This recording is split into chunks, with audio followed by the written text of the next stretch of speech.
Mesdames, bonsoir, monsieur, bonsoir. C'est un plaisir de vous retrouver ce soir dans le cadre de cette nouvelle production de À vous la parole. Celui qui a accepté de prendre la parole ce soir est un universitaire, c'est un homme politique parmi les plus visibles de ces 10 dernières années de la scène politique nationale. Il est le président national de l'Univers, parti politique qui a aligné un candidat lors de la présidentielle de 2018. C'était le candidat Cabral Libye qui achèvera la course au 3e rang. Et dans la perspective de la présidentielle 2025, on reparle de l'Univers, à nouveau engagé avec un candidat choisi, Maître Akere Mouna. Mais le président national de l'Univers est également un acteur sportif de haut rang, président de club, membre du comité exécutif de la Fédération camerounaise de football. Il n'a pas, comme on le dit, en politique comme en sport, la langue dans sa poche, y compris dans les milieux universitaires. On dit grandement merci au professeur qui a accepté d'être des nôtres. Professeur Kouvonde, bonsoir et bienvenue. Oui, bonsoir à vous, bonsoir à ceux qui nous font l'amitié de nous regarder. Mais avant de continuer, avant qu'on ouvre le débat, allons-y. Il y a débat. C'est vous qui avez la parole. J'aimerais bien avoir une pensée pour ces soldats camerounais qui sont tombés sur le champ d'honneur dans une localité nigériane appelée Wulugo. Nous devons avoir une pensée et tous les Camerounais doivent comprendre que s'ils vivent en paix, s'ils peuvent mener à bien leurs activités, c'est bien parce que quelque part, ils sont protégés par des jeunes. Parce que ces soldats qui tombent là, ce sont essentiellement des jeunes qui défendent la patrie, ils défendent les Camerounais. Et chacun de nous devait dire une prière pour ces braves soldats. Mais il faut quand même aussi le dire pour le regretter qu'au moment où nous devons faire le deuil, on voit des hauts responsables de la République qui sablent du champagne, un peu comme si pour eux le jeu était plus important, le jeu, le ballon, le divertissement était plus important.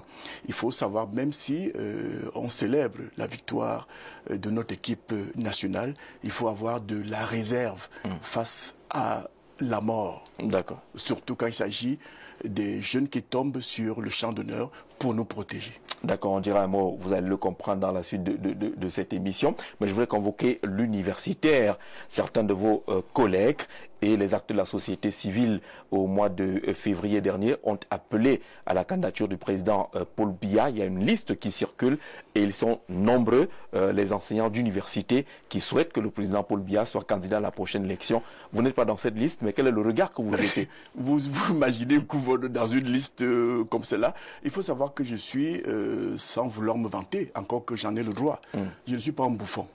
Vous savez, ça c'est de la bouffonnerie. Ceux-là sont des bouffons. C'est de la... Laissez-moi vous le dire.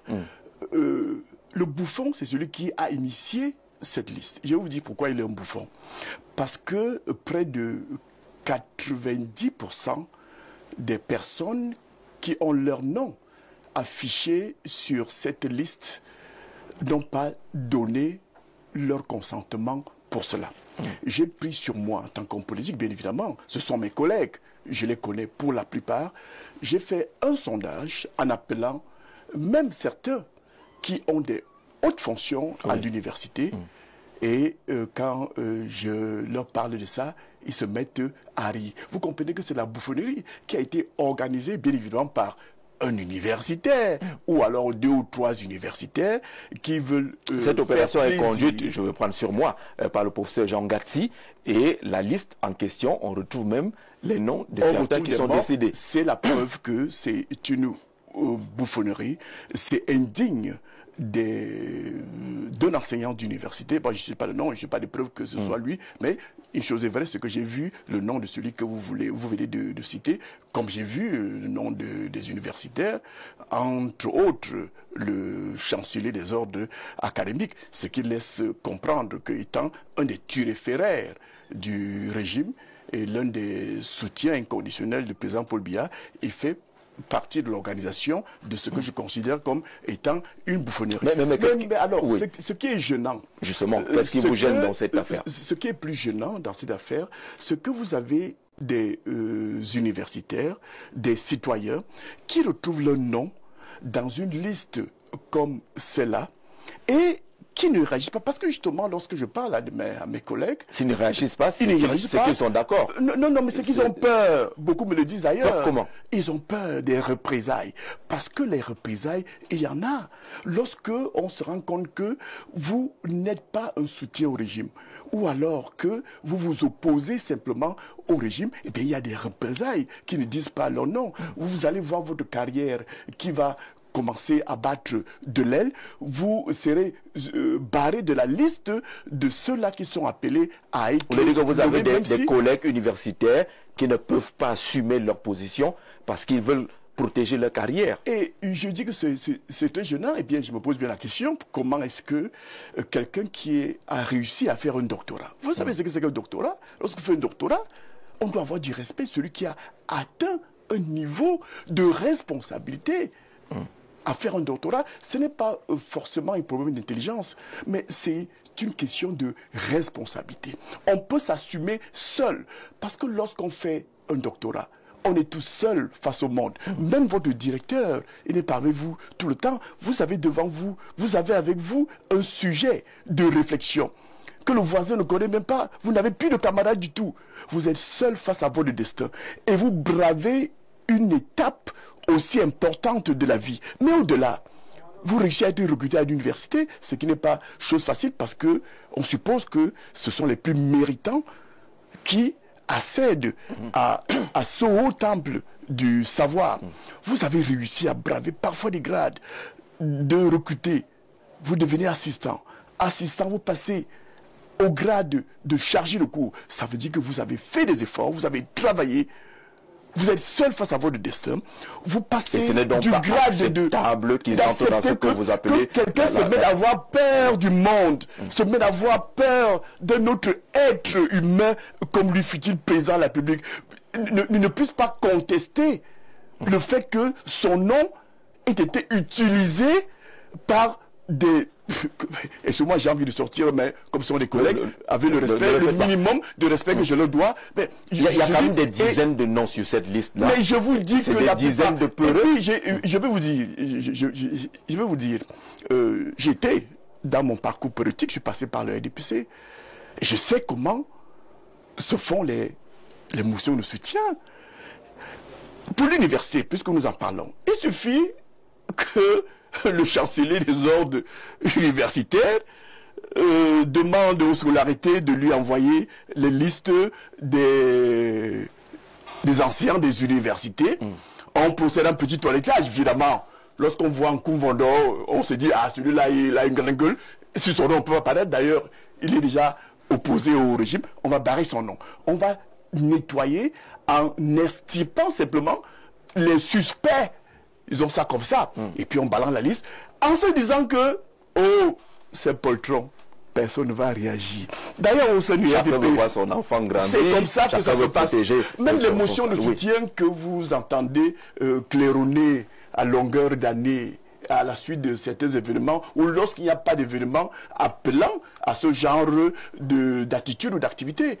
Mais on découvre ce qui appelle au soutien d'un candidat. Ceux qui font des motions de soutien, du moins, qui voient le nom, ils découvrent le nom dans les journaux en même temps que vous. Mais ils ne s'opposent pas parce qu'ils ont peur. Ils paniquent. Ils ont peur des représailles. Ils ont peur, comme vous l'avez si bien dit, en langage bien camerounais, ils veulent voir les enfants garis. C'est pour vous dire, vous voyez, lorsque vous voyez la vidéo de torture de Longuet, vous entendez, c'est très profond ce qu'il dit. Mais vous me torturez. J'ai souvent chanté pour Paul Biya, non? Mais vous me torturez. J'ai souvent chanté pour Chantal Biya. Ça veut dire que même si les artistes qui chantent pour Paul Biya, pour Chantal Biya, vous comprenez? J'ai pas envie d'aller plus loin que ça. Qu'est-ce qui vous gêne particulièrement? C'est parce que ces universitaires soutiennent Paul Biya. S'ils avaient soutenu un candidat autre que Paul Biya, est-ce que ça vous aurait gêné de la même manière? S'ils avaient soutenu par exemple le professeur Kamto ou même le professeur Kouvondor, ils sont libres de leur engagement politique. D'ailleurs, j'invite les universitaires à s'engager sur le plan politique. Comme moi, j'en suis l'exemple vivant. Parce qu'un universitaire, c'est un leader d'opinion, un leader de la pensée, un leader de l'intelligence. Et le monde doit être gouverné par les leaders, par l'élite. Et la première élite, elle se retrouve à l'université. À l'université, on est censé trouver ceux-là qui montrent le chemin aux autres. Mais lorsqu'ils se mettent en retrait, ceux qui ont les noms sur les listes d'appel à candidature, ils ne sont engagés nulle part. Je vis dans ce monde-là. Lorsque j'appelle un de mes collègues en l'évitant, prêchant pour ma propre chapelle, je l'invite de parti univers, il me dit non, non, moi je ne suis pas politique. Dis-moi comment une université peut être politique. Il doit avoir une pensée politique, puisque la politique, c'est tout ce que nous faisons tous les jours. C'est la gestion des affaires de la cité. Comment expliquer qu'un leader social puisse vous dire qu'il ne fait pas de la politique? Non, on doit la faire. Parce que c'est une affaire de gestion et de la cité. Et la cité doit être gérée par les intelligences que semblent incarner, ou du moins que sont censés incarner les universitaires. Mais ce qui est curieux, c'est que vous rencontrez un universitaire qui vous dit qu'il ne fait pas de politique. Je peux vous dire, certains ne sont pas inscrits sur les listes électorales. Ils disent qu'ils ne sont pas engagés. Ils ne veulent rien faire. Mais à se demander ce qu'ils font dans l'université. C'est parce que c'est à l'université qu'on est appelé à travailler pour changer le monde. Peut-être parce qu'ils interprètent à leur manière l'école aux écoliers, la politique aux policiers. Peut-être qu'ils interprètent ça à leur manière. Mais je ne partage pas cette façon de voir les choses. On apprend à l'école, tout est appris à l'école. On apprend tout à l'école. On apprend à faire la politique.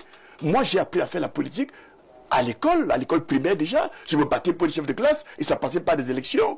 Au lycée, je me battais pour les chefs de classe. De temps en temps, je ratais les élections. Il y a des moments aussi où j'étais élu chef de classe. Mais c'est à l'école qu'on apprend la vie de façon globale. Mais il y a beaucoup d'observateurs. Les mathématiques pour les mathématiques, l'histoire pour l'histoire. Non, on va à l'école parce qu'on va apprendre les choses qui doivent être utiles d'abord à soi-même en tant qu'être vivant en société, mais aussi on va à l'école pour apprendre et se mettre au service des autres. Alors, mais il y a beaucoup d'observateurs qui pensent que les universitaires en politique, ils sont qui sont à l'université pour eux-mêmes, pour le grade. Encore que ces grades-là, ces diplômes-là aujourd'hui, permettez-moi, j'y suis, hein. Vous savez de quoi vous parlez. Je sais de quoi je parle. Alors, il y a quand même des observateurs qui disent que les universitaires ne s'en sortent pas beaucoup en politique et ils disent même que le politique a fini par déshabiller beaucoup d'universitaires. Est-ce que vous faites le même constat? L'universitaire est d'abord un penseur. L'engagement politique ne se limite pas seulement à être au-devant de la scène comme candidat à l'élection présidentielle, à l'élection municipale, législative, et que sais-je encore. L'engagement politique, c'est aussi parfois être en retrait pour apporter la lumière à celui qui est dans le feu de l'action. C'est un engagement. Vous voyez, c'est gênant de parler de soi. Je suis un universitaire. Et vous voyez mon parcours politique. Élection présidentielle, qu'est-ce que je fais? Je me mets en retrait. Et je travaille derrière un candidat. J'ai une pensée politique. D'ailleurs, avant l'émission, je vous ai invité à aller consulter la pensée politique du parti Univers à travers son site internet. Il y a une pensée politique. Et nous invitons les uns et les autres à aller s'abreuver là-bas pour savoir ce que pense le parti Univers. D'ailleurs, il faut dire, tout à l'heure, je crois que nous en parlerons, le candidat Kéré Mouna, nous en avons discuté. Il a apporté du sien en termes de pensée politique. Le parti Univers qui va l'adouber pour l'élection présidentielle, qui va porter sur le plan juridique sa candidature, même s'il faut le dire. C'est une candidature qui est portée par une coalition de partis politiques. On va arriver justement à cette candidature d'Akeremoula. C'est pour revenir à l'intellectuel.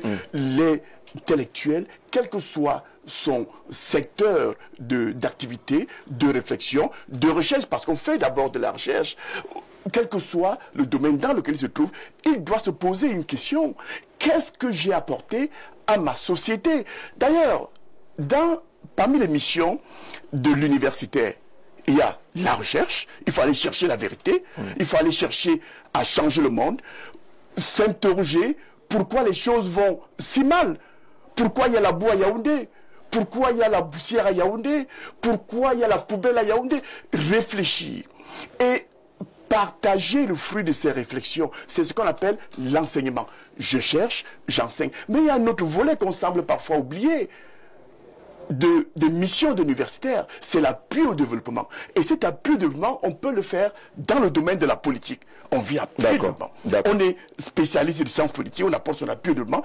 On peut être spécialiste de l'histoire, de la géographie. On peut être spécialiste des mathématiques et on s'interroge. On apporte son appui au développement. En quoi les mathématiques dans lesquelles je fais des recherches, en quoi les mathématiques que j'enseigne peuvent être utiles au développement de ma société. Voilà les missions de l'universitaire. Mais ces universitaires qui sont en retrait, à la recherche des diplômes, à la recherche des postes de responsabilité, des postes administratifs, mais pour moi c'est une aberration. Faut-il vous dire que moi je pèse par exemple. Depuis bientôt 10 ans, j'ai abandonné un poste bidon de chef de la cellule spéciale de contrôle avec le directeur. Ça relève de l'université. Ça relève de l'université.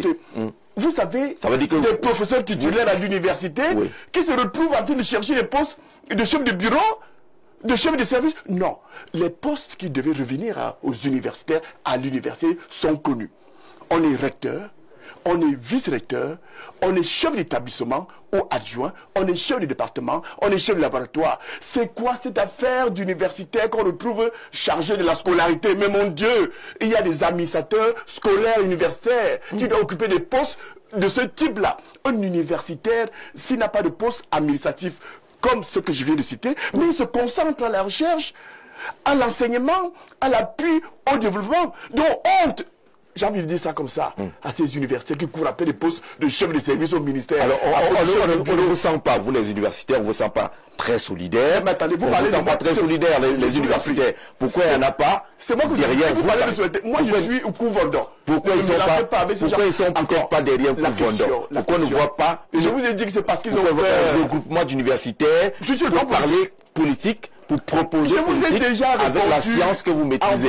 En vous disant qu'ils ont peur. Ils courent après des postes de chef de bureau, de chef de service. Il ne viendra pas au parti univers. Tout simplement parce que si on le voit avec ce qu'on appelle opposant, il comprend qu'il n'aura plus jamais de carrière administrative. Je dis souvent à certains, si vous voulez faire de l'administration, vous voulez être administratif, mais pourquoi êtes-vous venu à l'université? Il lui fallut aller à l'école où on forme ceux qui sont chargés d'administrer des choses dans des administrations publiques. Pourquoi devenir docteur, chercher à être maître de conférence, professeur, pour se retrouver à un minable poste de chef de service? Mais bon, j'ai essayé pour voir un tout petit peu de quoi il s'agissait, mais après j'ai claqué la porte. Alors encore que, quand vous êtes dans ce système, vous êtes un subordonné de bas étage. Alors, pour sortir de ce volet, une politique parfois pour laquelle vous n'êtes pas en accord. Pour sortir de ce volet des universitaires, on a vu des docteurs PhD assis à même le sol il y a de cela quelques semaines parce qu'ils revendiquent des recrutements dans des universités. Quel regard vous jetez sur cette attitude, soit de ces universitaires, soit de l'État qui semble ne pas trouver suffisamment de place pour les universitaires? Lorsque je vois ça, j'ai envie de vous dire mon sentiment profond, j'ai honte d'être universitaire. Expliquez-moi comment quelqu'un qui est présenté comme un génie, parce que faire un doctorat, cela suppose qu'on est un génie. Un génie incapable de trouver des solutions à ses propres problèmes, parce que ça commence là. Si vous êtes un génie, rien ne devrait vous dépasser quand il s'agit de trouver d'abord des solutions à votre propre vie. Qui a dit aux uns et aux autres que la place du diplômé, du docteur, puisque vous parlez de docteur, c'est absolument aller enseigner à l'université. Lorsque on atteint ce niveau d'intelligence, on doit pouvoir réfléchir. Et en réfléchissant, on apporte des solutions aux problèmes qui se posent à la société, bien évidemment après les avoir détectés. On est donc utile quelque part. Il suffit donc d'utiliser son savoir, son intelligence et mettre tout cela sur la table, sur cette table où on offre des services à la société et la société vous donnera la contrepartie qui vous permettra de vivre. Et cela ne se passe pas seulement à l'université. Au contraire, c'est plutôt l'université qui devait courir après un docteur pour lui dire de grâce, on a besoin intelligence, on n'a plus besoin. Et l'université docteur devrait, pour dire le langage camerounais, devrait crâner en disant attendez, moi après-demain. Mais ça veut dire que vous comprenez pourquoi ces universités tambourinent sur l'État. Ces universités couchées à même le sol. J'ai envie de me poser la question, comment ils ont fait pour être docteur? Mais mon Dieu! C'est à tort qu'ils tapent sur les doigts de l'État en disant que l'État affiche son incapacité à les recruter. L'État est-il le seul employeur dans ce monde? Non. L'État a-t-il vocation absolument à employer des intelligences de ce niveau-là? Non. Lorsqu'on a une intelligence de ce niveau-là, on doit pouvoir voler de ses propres ailes. Et je pense que si des docteurs sont incapables de voler de leurs propres ailes, il faut s'interroger sur le doctorat qu'ils ont. Vous savez qu'ils sont nombreux dans ces pays qui ont des papiers sur lesquels il est inscrit doctorat. Je ne parle pas seulement de doctorat. Je parle aussi de la licence, je parle du baccalauréat, je parle des masters et consorts. Des masters. Vous avez parfois quelqu'un qui vous dit qu'il a un master. Il est incapable de tenir un raisonnement cohérent. Il est capable parfois en français ou en anglais de former une phrase sujet, verbe, complément. Et vous vous demandez, mais celui-là... Bon, évidemment, nous sommes Camerounais, nous savons très bien comment les diplômes s'obtiennent aujourd'hui. Et même, je vais vous dire, l'université aujourd'hui, les recrutements. Je regarde du côté de l'université et j'ai envie de vous dire quelque chose pour que vous compreniez de quoi il s'agit. Au dernier recrutement, vous savez, à l'université, c'est nous qui recrutons nos collègues. Voilà. Au dernier recrutement, à l'université de Ngaoundé, voilà que je cite le nom de l'université. Oui. À la faculté de sciences juridiques et politiques, au département de droit privé. Je suis enseignant au département de droit privé. Il y a près de 15 candidats au recrutement pour une place au département de droit privé. D'abord, le recteur, dans une attitude, il crée arbitrairement, j'ai envie de dire, il peut être violent, frauduleusement, une commission qui n'existe nulle part dans les textes. Il crée une commission, y mettant ses copains, ses amis de la faculté et d'ailleurs. Ils créent ces structures-là et ils font leur petit jeu. Évidemment, je ne suis pas appelé à cette instance-là, mais je les attendais au niveau du... parce qu'en ma qualité de professeur titulaire, je suis membre du conseil de faculté. Au conseil de faculté, on se trouve avec un classement. Il y a un étudiant, un candidat, je veux dire, docteur, qui caracole. Il est le premier, c'est-à-dire que les gens qu'on dit premier sans deuxième. Et on ouvre un débat pour savoir s'il doit être recruté. Je dis, mais mon Dieu, je tape du poing sur la table, je dis, mais c'est pas possible. Il est premier, on prend le premier. Non, vous savez, on cherche les équilibres. Qui a les équilibres. Mais je dis, il n'y a pas d'équilibre, il y a une seule place et le premier prend la seule place. Je peux vous dire que partant de la faculté, pesant du tout le poids qui est le mien, vous pouvez en douter que j'ai du poids à ce niveau-là, parce que vous avez dit tout à l'heure que je n'ai pas ma langue dans la bouche. Je pèse de tout mon poids pour que ce candidat-là soit recruté, parce qu'il est le meilleur. Et les dossiers vont à la commission qui est présidée par le recteur. Résultat des courses, on recrute plus de 15 personnes. Parmi les personnes recrutées, il y en a qui n'ont jamais déposé de dossier. Parmi les personnes recrutées, on trouve des personnes qui viennent d'autres administrations, parfois retraitées déjà. Il y a un qu'on a recruté, il a 58 ans. On laisse le brave candidat qui a moins de 30 ans, c'est-à-dire remplissant les conditions d'âge, premier lorsque nous avons étudié objectivement au niveau de la faculté, mais plus encore. Ce qui est grave, c'est que celui-là n'est même pas recruté.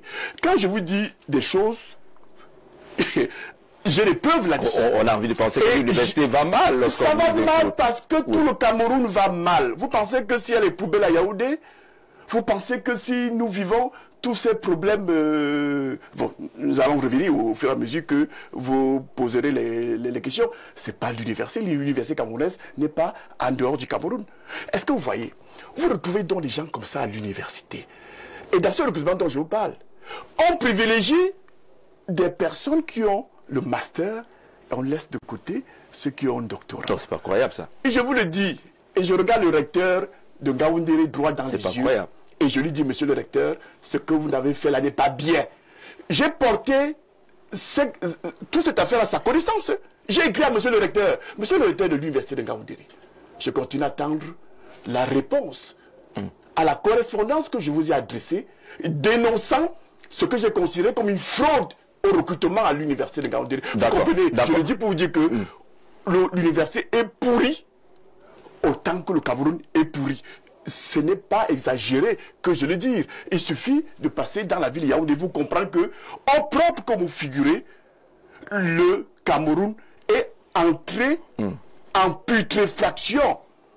C'est quelqu'un avait dit un jour, quand Yaoundé respire, le Cameroun vit. Yaoundé ne respire plus, et donc le Cameroun ne vit pas. Quasiment mort.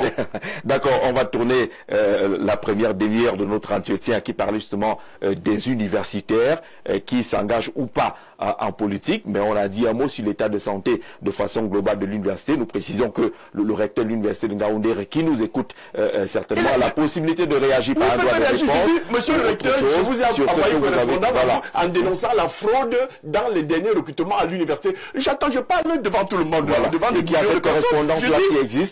Une réponse est attendue. Vous avez la possibilité. Et la réponse du ministre de l'enseignement supérieur, parce que la copie de ces lettres a été adressée à Fami Ndongo. Je lui ai remis cette correspondance à main propre.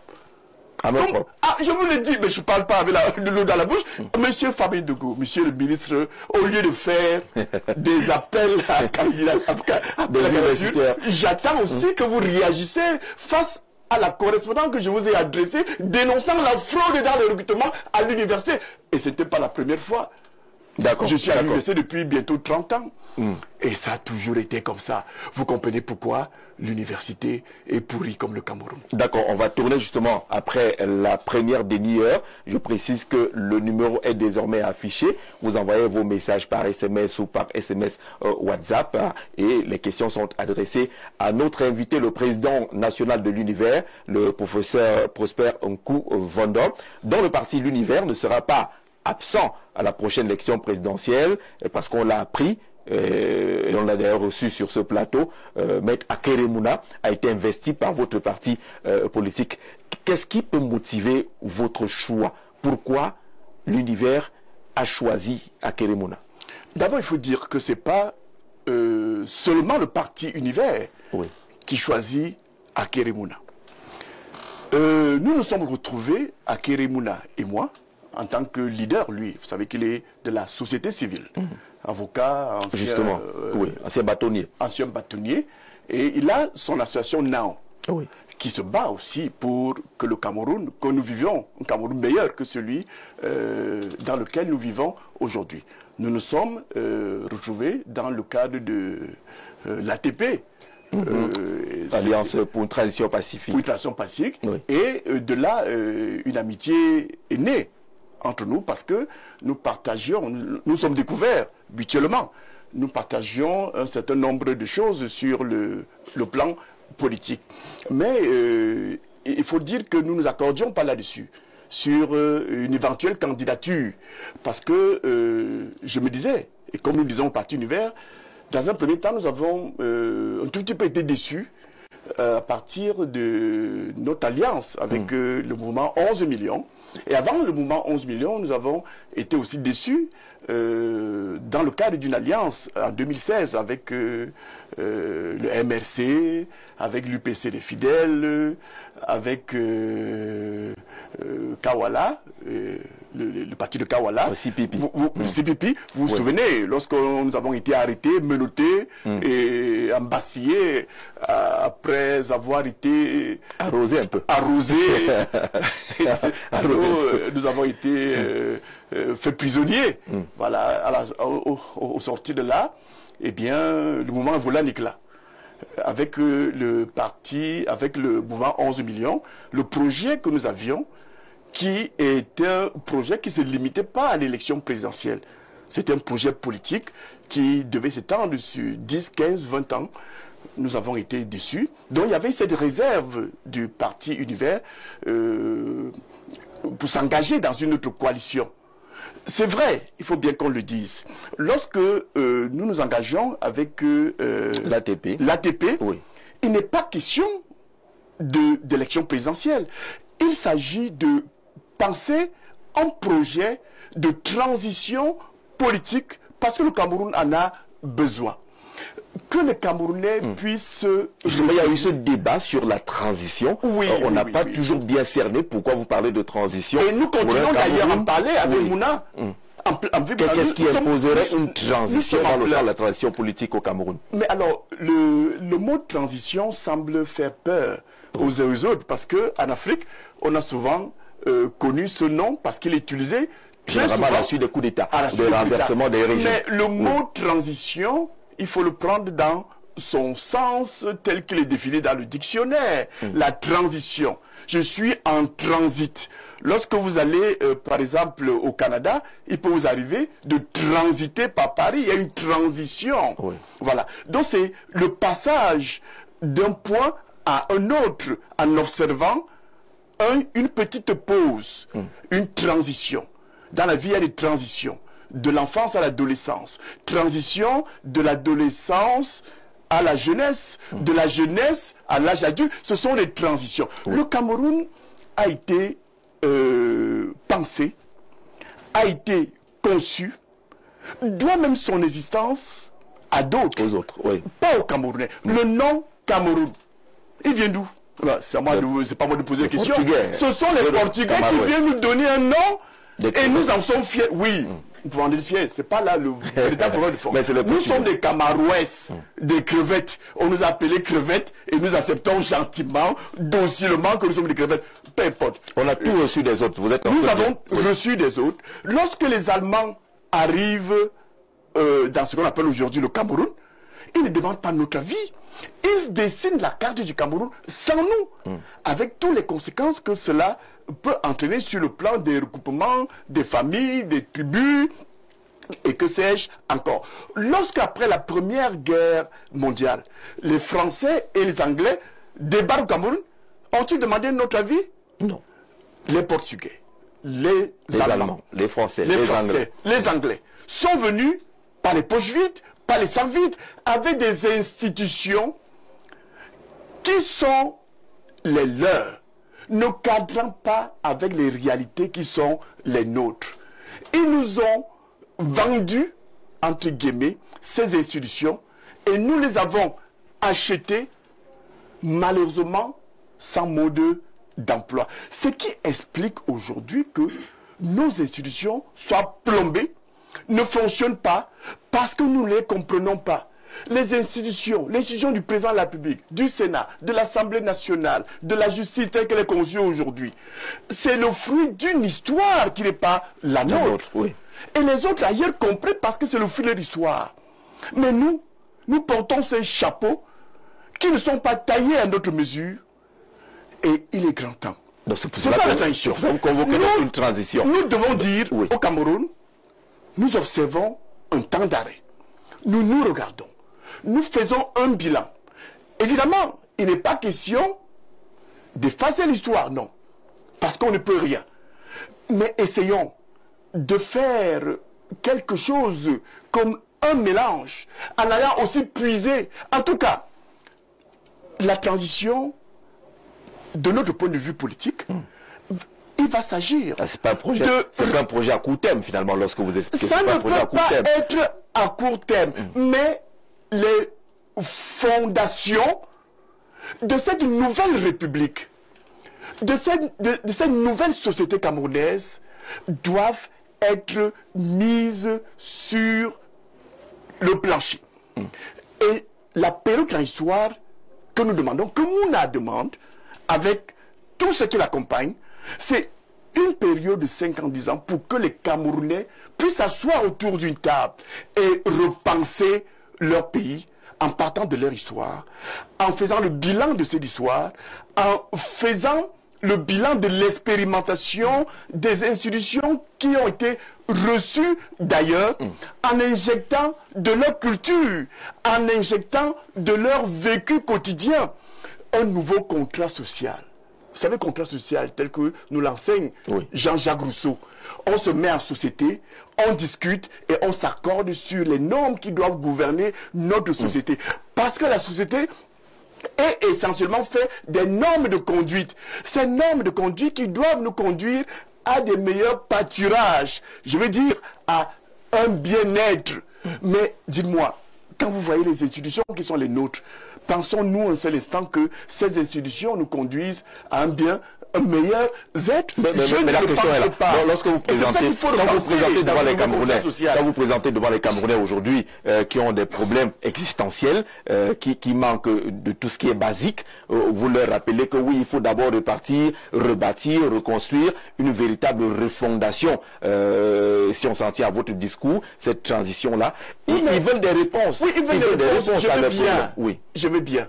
Mais que les Camerounais ne demandent pas en convendeur Yakeremouna et tous ceux qui nous accompagnent dans ce projet de venir soigner les symptômes. Nous sommes venus, nous viendrons là pour opérer. Et lorsqu'on opère, qu'est-ce qu'on fait? Voyez-vous, sur le plan anthropologique, sur le plan humain, qu'est-ce que vous faites? Je ne vous rends pas de réponse, je vais répondre. Allez, quand je tombe malade, et le Cameroun est malade, nous venons en parler, il est même moribond. Qu'est-ce qu'on fait? On arrête un tout petit peu ces activités, n'est-ce pas? On va se faire hospitaliser et on se fait soigner, on se fait opérer pour revenir prendre ces activités étant bien évidemment en forme. Mais pendant qu'on est à l'hôpital, on continue à manger, la famille continue à vivre. Cela signifie simplement que pendant la période transitoire, nous allons repenser les institutions, mais pendant ce temps, celles qui sont là, dans la mesure où elles peuvent continuer à régir la vie en société, continuons à gouverner la vie des Camerounais. Alors, le soleil, pendant la transition, le soleil continuera à se lever tous les jours à l'est et continuera à se coucher. Alors faisons un schéma. C'est-à-dire que pendant qu'on est en train de penser le Cameroun, avec les Camerounais, ce n'est pas une attitude dictatoriale qu'on va l'adopter. Nous appelons les Camerounais. Nous leur disons, il y a la guerre dans le Nozo. Ensemble, trouvons des solutions. Nous appellerons tous ceux qui sont au Cameroun à l'étranger. Ceux qui ont des armes, nous allons les appeler. Oui. Ceux qui sont tapis à l'extérieur, nous allons les appeler. Mouna va les appeler. Il va leur dire, mes frères, le sang des Camerounais a déjà trop coulé. Nous comprenons votre problème. Vous avez des problèmes comme tous les autres Camerounais. Ce n'est pas parce que les autres Camerounais n'ont pas pris les armes. Non, les Camerounais ont des problèmes partout. Les Yaoundéens auraient pu aussi prendre les armes parce qu'il y a des poubelles à Yaoundé. Parce qu'ils sont dans un mal-être. Mais nous allons appeler tous les Camerounais, du nord au sud, de l'est à l'ouest, sur une table. La période transitoire ne nous amènera qu'à des modérateurs camerounais. Qu'est-ce que nous faisons pour que la guerre prenne fin dans le Nozo? Camerounaises, Camerounais, qu'est-ce que nous devons faire pour que nous n'ayons plus jamais un président qui fait 43 ans, 53 ans au pouvoir?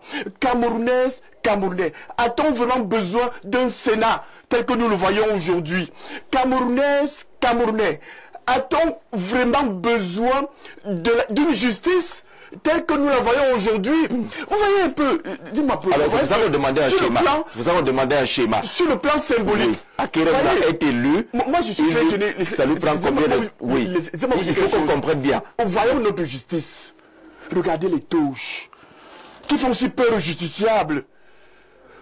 La couleur noire, la couleur rouge de notre justice, elle fait peur aux justiciables. Plus encore, regardez nos juges et nos procureurs. Vous voyez ce qu'ils mettent sur la tête? Des cheveux de cadavres de blanc qu'on met sur la tête comme perruque. Mais quelle image! C'est ça notre justice? Je prends. Ça veut dire que vous venez comme des réformateurs. Il s'agit de ça, des reconstructions. Parce que le Cameroun a besoin d'une reconstruction. Oui. Et pour casser, pour reconstruire, il faut casser quelque chose. Mais pas tout. On cassera. Et c'est les Camerounais qui vont lui dire ce qu'il faut casser. C'est pour ça que nous parlons de transition. Cette période de transition qui va être gérée, modérée par Akere Mouna qui arrive au pouvoir. Il ne vient pas à gouverner. Direction, il ne vient pas pour gouverner. Il ne vient pas pour gouverner. Il vient pour modérer, réorganiser le pays, redonner un sens au pays. Qui n'est pas une période transitoire militaire comme certains pensent. C'est une période transitoire civile, une période transitoire de réforme, mais pour arriver à tenir les rênes pendant la période de transition, il faut bien évidemment passer par des élections. Donc, dans ce projet, nous venons avec Akere Mouna pour réformer. Lorsqu'on doit réformer au bout de 5 ans, 6 ans, 7 ans, mais Mouna va se retirer. Peut-être alors. Volontairement. Vous savez, il y en a qui me posent souvent la question, mais pourquoi la dernière fois c'était Cabral, pourquoi pas Kouvondon? Non, la question on vous la pose aussi. Je ne peux pas venir dans ces conditions. Parce que le Cameroun tel qu'il est là, non, il n'est même pas gouverné. Vous voulez que les autres viennent toiletter un peu, je serai vous arrivez quand ce sera tout propre, tranquillement. Je serai parmi, puisque nous portons ensemble ce projet de reconstruction pour une nouvelle république, je serai parmi ceux qui vont reconstruire. Vous serez, monsieur Janzé, parmi ceux qui seront appelés à reconstruire. Tout le monde. J'ai parlé des hommes, des femmes, des vieux, des enfants, tous les tribus. Nous allons nous poser une question aux Camerounais. Camerounais, est-il normal que nous ayons comme langue officielle le français et l'anglais, qui ne sont pas nos langues? Mais mon Dieu, oui, on ne va pas effacer l'histoire. Oui. Mais pourquoi ne penserions-nous pas une troisième langue officielle qui pourrait être le Fulfulde, qui pourrait être le Mbongo et Ondo? Vous parlez très bien le Mbongo et Ondo.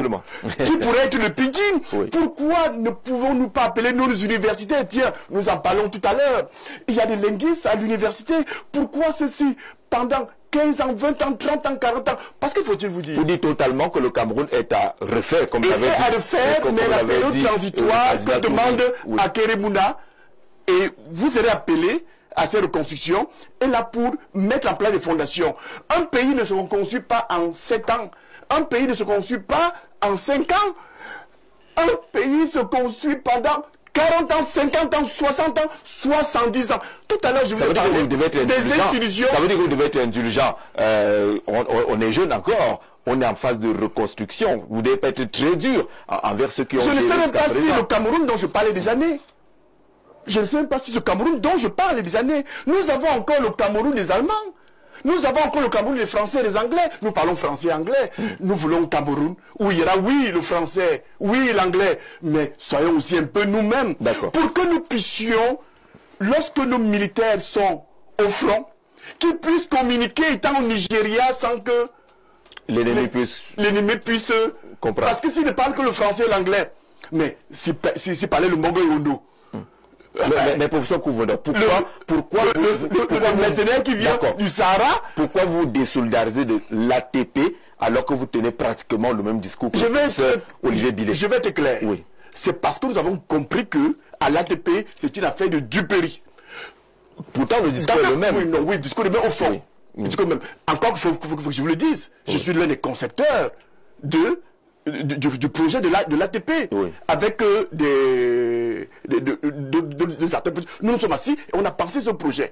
Mais le premier projet, vous voulez que je le cite? Allons-y. Olivier Billet. Oui. Quand Olivier Billet vient me voir pour la première fois, vous savez le langage qui me tient? Il me dit, prof, on a trop souffert comme ça. L'opposition là ne paye pas. Appelons Paul Biya. Je ne dévoile pas un secret, il a dit partout, appelons Paul Biya, qui vient nous sauver. Mettons en place une tradition, allons lui proposer le projet et nous allons nous battre pour qu'il soit élu en nous intégrant. Je lui dis, mais mon Dieu. Mais au moins, logiquement, alors, si le projet est accepté par Paul Biya, c'est le même résultat à la fin. Si vous cherchez le résultat, alors, il peut être Olivier Billet est conduit. Il rencontre d'autres acteurs avec le même discours. Il se rend compte que la pilule ne passe véritablement pas. Ça, je vous apprends, vous le savez très bien. Il revient donc avec le plan B, qui est celui de la transition, sans Paul Biya. Je dis, dans ce cas, nous pouvons y aller. Mais il se passe que je découvre que Olivier Bilé, Célestin Djamène, ils ont des accords avec le ministre Momo qui les attire en leur disant, vous savez bien l'histoire du ministre Momo, l'opposition ne paye pas, il faut aller à la mangeoire. On n'engueule pas celui qui partage la viande à la réunion. Et vous voulez que je marche avec des gens comme ça, d'où la rupture entre Mouna et l'ATP, d'où la rupture entre le parti Univers et l'ATP. C'est parce que il n'est pas signataire du manifeste de l'ATP. Lorsque j'ai senti que j'allais piéger dans cette histoire, j'ai rencontré Mouna. Je lui ai dit, grand frère, puisque nous parlons comme ça entre nous, grand frère, tu as vu ça avant. Par son expérience, Mouna c'est quelqu'un de très mieux. Il a vu ça avant moi. Heureusement que j'ai aussi vu. On dit que ceux qui sont restés à l'ATP n'ont pas vu ce que vous avez vu et ils disent que vous avez... Non, Dieu comme Tchamini est parti. L'un des penseurs du projet de transition. Dieu comme Tchamini est parti. Aguerre Mouna est parti. En confondant avec le parti Univers, nous sommes partis. Beaucoup sont partis. Il ne reste plus que ceux-là qui sont là pour leur part. Et de l'autre côté, vous n'avez pas votre part, parce qu'on vous dit, on dit de vous qu'après votre séjour en Afrique du Sud, vous êtes curieusement revenu très proche, très lié, et que là-bas également, il s'agirait d'une affaire d'argent. Une affaire d'argent. Alors, j'ai entendu Olivier Bilé dire ça. Il dit que, bah, écoutez, nous sommes allés chercher l'argent. Nous étions ensemble, non? Olivier Bilé et moi, nous avons pris le même avion. Nous étions dans le même avion, nous sommes arrivés à Johannesburg. Vous êtes allé chercher quoi à Johannesburg? À Johannesburg. Vous êtes allé chercher quoi à Johannesburg? Je vais vous dire les choses simplement. Oui. À Johannesburg, non, à Pretoria. Parce qu'on est d'abord à Johannesburg avant d'arriver à Pretoria. Pretoria, c'est à 50 km de Johannesburg. Nous avons besoin d'un cadre de réflexion. Vous savez très bien ici que il est difficile de mener des activités politiques. J'en veux pour preuve un député de la nation, Kabalibi, qui est pourchassé comme un rat dans son village à Ezeka. Parce qu'un député veut parler à ses concitoyens. Vous avez les images? Un policier, un inspecteur de police, monsieur, vous ne parlez pas. Il n'est même plus dans la rue. Il est déjà dans son domicile.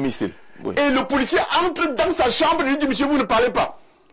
On peut discuter avec le policier. Et il dit au policier, écoutez, maintenant je parlais. Il dit, monsieur, vous ne parlez pas. Et il passe la matraque, il met sur la bouche du député. Vous voulez, dans un contexte comme celui-là, faut-il vous dire que le Parti Univers n'a plus jamais organisé de réunion publique, de manifestation publique, depuis 2018? Mais restez avec ça. Nous nous sommes donc dit, pour travailler dans la sérénité, pour mettre en place justement le projet, pour un Cameroun meilleur, il nous fallait aller à un endroit serein, où nous ne serons pas appelés pendant que nous discutions à guetter chaque fois à la fenêtre si les abeilles de M. Atangadi arrivent. Nous avons besoin de et c'est pour cela que, puisqu'ailleurs quand même, on peut discuter tranquillement. Vous êtes allé en Afrique du Sud pour un peu plus d'une semaine pour parler.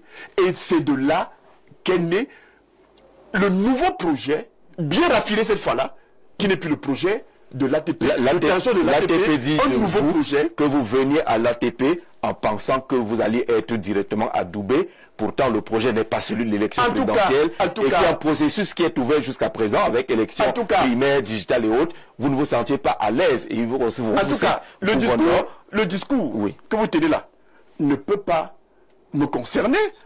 Puisque je n'ai pas d'ambition présidentielle, quand je vais dans un groupe... Et puis ça, vous avez quand même une curiosité, professeur. Vous n'avez pas, vous, d'ambition présidentielle, mais vous prêtez toujours... Du moins pour le moment. Du moins pour le moment. Je vais vous expliquer pourquoi. Le Cameroun, dans l'état de putréfaction, il faut d'abord le reconstruire. Vous voulez que j'entre dans la boue? Non, il faut d'abord construire. Donc vous envoyez les gens aller déblayer. Non, c'est des projets. C'est des projets. Vous installer après. S'ils veulent bien aller nettoyer, oui. Je les accompagne. Mais c'est dans le projet de reconstruction, de refondation du Cameroun. Peut-être que lorsque les choses seront bien, nous aurons des institutions mieux adaptées à nos réalités, à nos aspirations. Eh bien, je verrai que... Alors, vous choisissez donc Aguerre Mouna, qui en 2018 était candidat, mais a abandonné pendant la course, qui était candidat un peu plus tôt. Non, il n'abandonne pas. Il se retire. Non, il s'allie à un autre candidat. Mais la course, l'élection d'avant, il quitte également la course. Mais il faut nouer cela. En laissant ces bulletins de vote qui ont fini par embrouiller les uns les autres. Que la nation, le projet de refondation, il y en a qui parlent de renaissance. Oui. Bon, ce sont les thèmes. Est plus important que sa modeste personne. On se comprend. C'est pour ça qu'il se retire. Et il accompagne un autre candidat. Il accompagne Maurice Kamto. Il accompagne Maurice Kamto. Et je pense que cette attitude à Keremouna devrait inspirer les autres leaders politiques. Mais il se retire sur 2 élections successives. Quel genre d'inspiration? Moi, je ne connais que la dernière en date, celle de 2018, où il ne se retire pas de la course, non. Il accompagne notre candidat. Il s'allie à notre candidat. Donc, il est toujours dans la candidature. Il se bat toujours. Il n'abandonne pas le combat. Et il revient cette fois-ci pour dire, ok, je continue la bataille, pas pour moi-même. Je viens pour reconstruire, pour refonder durant la période transitoire, et je m'en irai avec le sentiment du devoir accompli. C'est pour vous dire que dès le mois d'octobre, là, vous allez voir le Cameroun qui va se transformer en chantier. Pas le chantier de l'autre, hein. Le vrai chantier sur le plan institutionnel. Et même, je suis convaincu que dès le lendemain de l'élection, peut-être même avant que à Keremouna ne pèse ses mains, on va commencer à enlever les poubelles à Yaoundé. Oui, on a entendu également les UPCistes, notamment le professeur Baïbek, qui pensent que Keremouna ne devrait pas être candidat parce que son papa a servi le régime. J'ai entendu parler à Jean, j'ai entendu mes contempleurs, notamment les 2 que j'ai cités tout à l'heure, exception le ministre Moumou, raconter partout que Mouna m'a donné de l'argent, et on a renchéri en disant que mon parti Univers était un parti Nyango. Mais je vous prends un témoin. Lorsque le parti Univers endorse la candidature de Kaba Libi en 2018, Kaba Libi a l'argent. Je vais chez quelqu'un qui n'a rien. Je vais vous dire à cette époque-là, Kaba Libi est mon étudiant.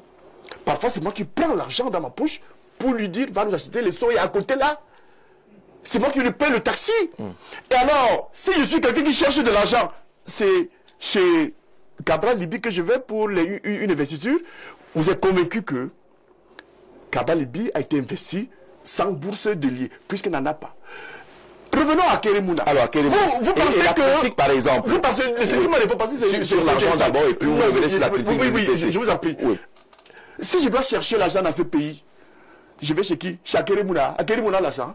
Je ne sais pas. Je vous dis, si je veux l'argent, je mets mon nom dans l'appel à candidature, je prends mon téléphone et j'appelle les collaborateurs de Paul Biya, je lui dis j'ai changé de veste. Le lendemain, j'aurai un bon poste qui me permettra d'avoir de l'argent. C'est pour dire que Biya peut changer ma vie le temps d'un stylo. Mais je n'en veux pas. La preuve, il m'a nommé à l'université et j'ai démissionné depuis bientôt 10 ans. Et j'envoie encore le message à monsieur le ministre d'enseignement supérieur. J'ai votre poste en Gaoundiri. Il faut encore les clés. Venez prendre les clés. Vous allez remettre les clés. Allez remettre les clés. Oui. Venez reprendre vos clés et nommer quelqu'un d'autre. Trouvez quelqu'un qui n'a pas pu contester parce que son nom se trouve dans la liste de ceux qui ont appelé à candidat. Mettez-le là demain. Je n'en veux plus. D'accord. Je veux être avec Keremouna pour la reconstruction du Cameroun. Vos postes bidons là, je n'en veux pas. Alors, c'est pour vous dire la question que Mouna n'a pas d'argent et Mouna n'a rien à me donner. Bien évidemment, puisque vous avez dit qu'on parle d'argent. Vous pensez qu'on va à une élection présidentielle sans argent? Il faut de l'argent. Mais c'est des milliards. Beaucoup d'argent. Évidemment, lorsque nous discutons, il y a des volets financiers pour lesquels où est-ce qu'on va aller chercher l'argent? Parce qu'il faut aller chercher l'argent. Il y a un parti qui a dit il faut 6 milliards. Il faut 6 milliards. D'accord. Nous ne sommes pas loin de là. C'est pas comme nous avons besoin d'argent. Dans tous les pays du monde, pour aller à une élection présidentielle, il y a de l'argent. Vous avez vu aux États-Unis, partout, même on collecte de l'argent. À la fin, une traçabilité.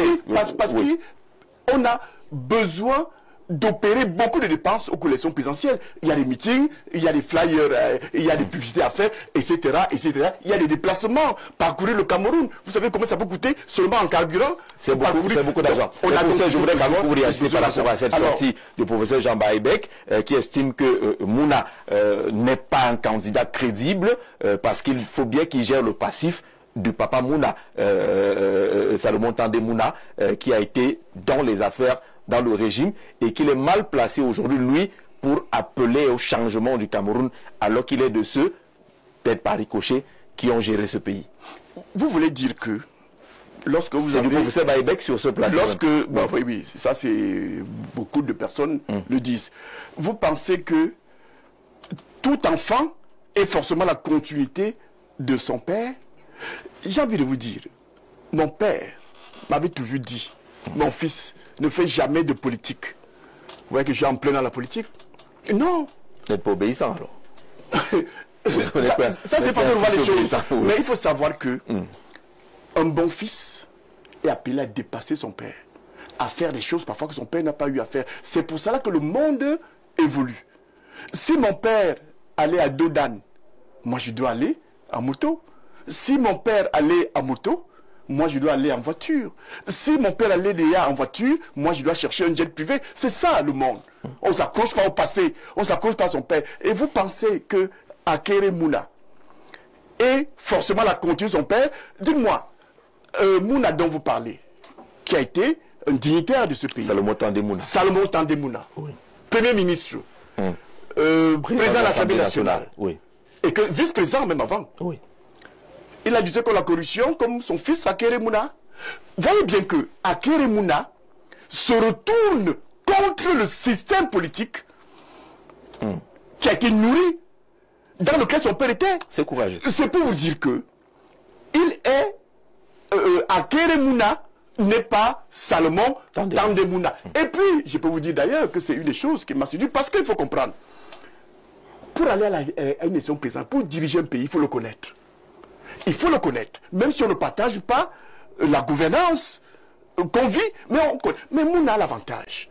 Et c'est l'une des choses qui m'ont séduit dans notre discussion. Il connaît la maison. Il était dans la chambre. Il connaît Paul Biya. Il a connu Aïdjo. Il connaît son père. Il a vu son père faire. Peut-être mal. Sûrement mal, peut-être. Bon, il a choisi les métiers du héros. D'ailleurs, c'est pour ça qu'il n'en parle. C'est parce que, visiblement, il rentre en contre-courant. Je pense que c'est l'homme de la situation. Au moins pour ces deux choses. Que vous voulez retourner contre lui, mais que je coupe à son avantage. Il connaît la maison. Il connaît un certain nombre de choses. Il a en lui un certain nombre de secrets de la République. Et puis, il n'est pas le fils de son père sur le plan politique. Il faut comprendre. Autre chose. Je vous parle là des éléments de séduction qui m'ont amené dans ma propre réflexion après avoir dit non à Mouna. Un jour, vous allez l'interroger. Il est passé sur ce plateau. Voilà, ce que vous dites rejoint également ce qu'il nous avait dit concernant ses rapports avec le président et le régime actuel. Oui. Maintenant, ses rapports avec moi. Lorsque nous rencontrons, comme on le dit bien en Afrique du Sud, nous ne sommes pas d'accord là-dessus. Et je lui dis, monsieur, vous êtes un Camerounais d'en haut. Le parti univers, c'est un parti d'en bas. Mais dans nos discussions, nous avons compris qu'il faut une conciliation dans la reconstruction entre le Cameroun d'en haut et le Cameroun d'en bas. Plus encore, il faut une réconciliation entre tous les morceaux du Cameroun. Vous savez bien qu'il y a des morceaux qu'on a recollés, et alors mal recollés en 1961. Mais laissons ce débat. Mais j'ai envie de dire que, regardons-nous bien en face. Vous avez déjà eu un président, non, deux présidents de la partie du Cameroun, autrefois gouverné par... Un parti francophone, pratiquement. Gouverné par la France, je préfère dire ça comme ça. Un du Nord, musulman, et un du Sud, j'espère qu'en 2024, s'il s'en ira. Chrétien. Chrétien.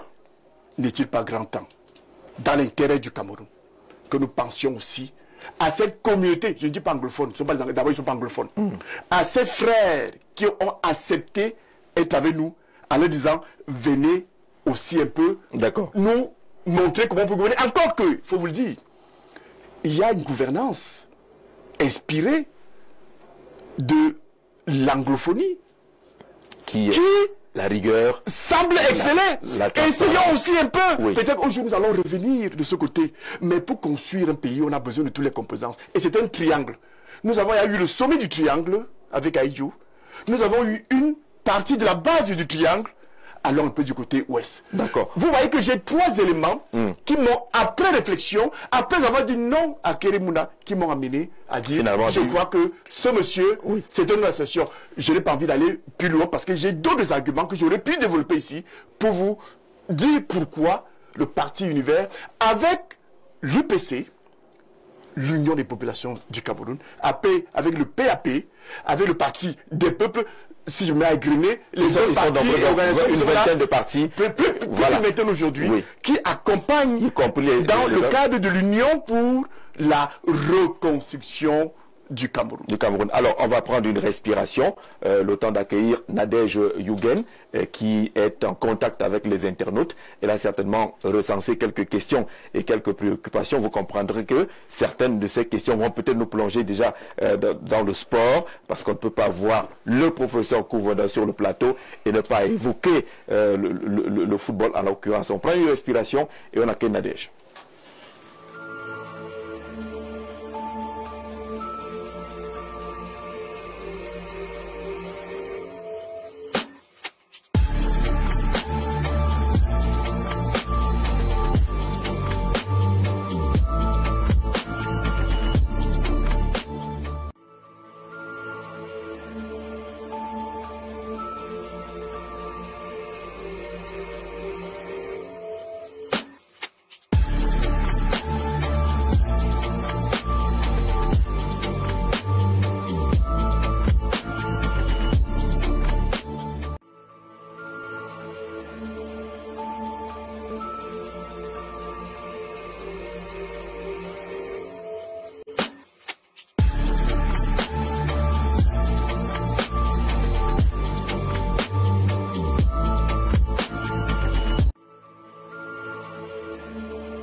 Retour donc sur le plateau avec notre invité, celui qui a la parole ce soir, le professeur Prosper Nkoufouando, le président national du parti Univers, le parti qui a investi M. Akerimuna pour la prochaine présidentielle. Nadège, bonsoir et bienvenue. Bonsoir Jean-Jacques, merci pour l'accueil. J'essaie de découvrir certaines questions des internautes que vous avez parcouru comme nous, mais vous avez la possibilité d'en poser à notre invité. Bonsoir professeur. Oui, bonsoir à vous. Bienvenue chez nous, chez vous. Voilà, merci beaucoup. Prêt à apprécier les questions proposées par les internautes. Je n'ai peur d'aucune question. D'accord. De toute façon, ceux qui posent des questions ont leurs questions, moi j'ai mes réponses. D'accord. Vous êtes originaire du centre, Etenga. Il se dit que dans votre département... mais ajoutons quand même que je suis citoyen de la ville de Ngaoundéré. Je suis conseiller municipal de la ville de Ngaoundéré depuis bel exemple d'intégration.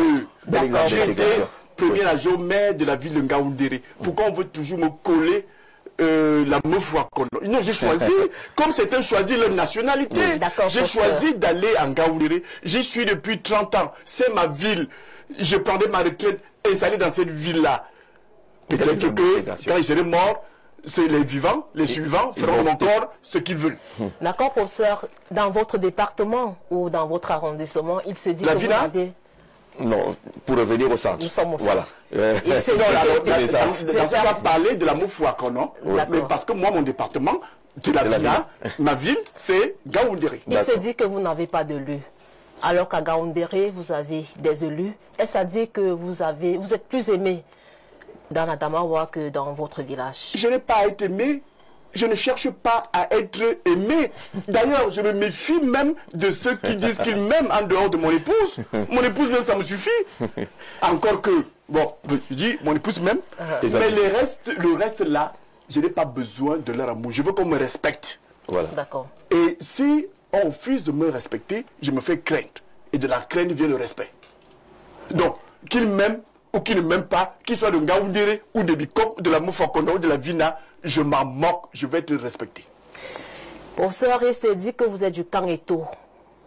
Non. Je suis du camp de la Fédération camerounaise de football. Je suis un élu de la Fédération camerounaise de football. Et ça permet un peu d'expliquer. Justement, tout à l'heure, nous parlons des institutions que les Camerounais ont du mal à appréhender, ont du mal à comprendre. Parce qu'ils me voient avec Samuel Eto'o, il faut aller scruter comment il se retrouve à côté de Samuel Eto'o. Non, je suis arrivé à côté de Samuel Eto'o parce qu'il est élu président de la Fédération camerounaise de football. Et le même jour, parce que juste après l'élection de Samuel Eto'o, ce n'est pas peut-être pas passé dans les médias, il y a eu d'autres élections. L'élection qui suivait, celle du président, c'était l'élection pour le collège des représentants des clubs au comité exécutif. J'ai été premier à cette élection-là et ce qui m'a valu ma place au comité exécutif. Samuel Eto'o n'est pas mon supérieur hiérarchique parce que je suis moi-même un patron au niveau de la Fédération camerounaise. Ceux qui sont nos subordonnés, ce sont les employés de la Fédération camerounaise de football. Un peu pour faire le parallèle, pour que nous comprenions bien. Est-ce que les conseillers municipaux sont les subordonnés du maire? Non. Il y a des employés de la mairie qui sont les subordonnés, aussi bien les conseillers municipaux que du maire. Est-ce qu'un député est un subordonné du président de l'Assemblée nationale? Il faut donc comprendre. Passer le temps de dire, et tu vas te chasser de l'Africa Food, et tout. Il ne peut pas. C'est votre boss. Je n'ai pas mon boss, voilà. Il n'est pas mon boss. Au contraire, lorsque le comité exécutif se réunit, c'est le comité exécutif est au-dessus du président. Oui. Donc, seul convoleur isolé, je suis. Mais dans le cadre du comité exécutif de la fédération, je suis donc, à vrai dire, le patron de Samuel Eto'o. C'est vous qui donnez le pouvoir au président de la fédération camerounaise. Vous avez très bien compris. Alors que les gens arrêtent un couvre de cours après l'argent. Dites-moi un peu, entre aller chercher l'argent de Samuel Eto'o et aller chez Paul Biya en faisant appel à la candidature, Paul Biya peut changer ma vie à une seconde, je vous l'ai dit. Oui. Alors je ne vais pas chez lui chercher Eto'o, chercher l'argent. Et l'argent, je peux le chercher moi-même. On se comprend. Vous savez le chercher. Et il faut bien comprendre que nous avons des indemnités à la Fédération camerounaise. Mais ce n'est pas Eto'o qui donne ces indemnités, c'est institué. C'est institué pour nous permettre de mener à bien nos activités, encore que ce qu'on nous donne est largement insuffisant par rapport aux besoins qui sont les nôtres en termes de finances. Professeur, il se dit que Samuel Eto'o et vous combattez le ministre des Sports. Non, nous ne combattons pas le... Quel est le problème? Nous combattons le faux, entre autres, les fausses instructions dites présidentielles. Nous combattons le fait de biaiser. Comment vous faites pour combattre les vraies ou fausses instructions alors que vous-même vous recourez souvent à ces instructions? Mais si on a des vrais, puisqu'il y a des vrais et des faux. Comment vous savez qui délivre les vrais et les faux? Vous savez, oui. Vous savez, quand il y a du faux quelque part, c'est qu'il y a aussi du vrai. Le faux, c'était quoi? Vraiment, n'entrons pas dans ces détails-là. Je vous dis que nous sommes là, nous n'avons aucun adversaire en ce thème, dans le thème que vous voulez prendre. Nous ne combattons personne, non. Nous sommes là pour faire le football.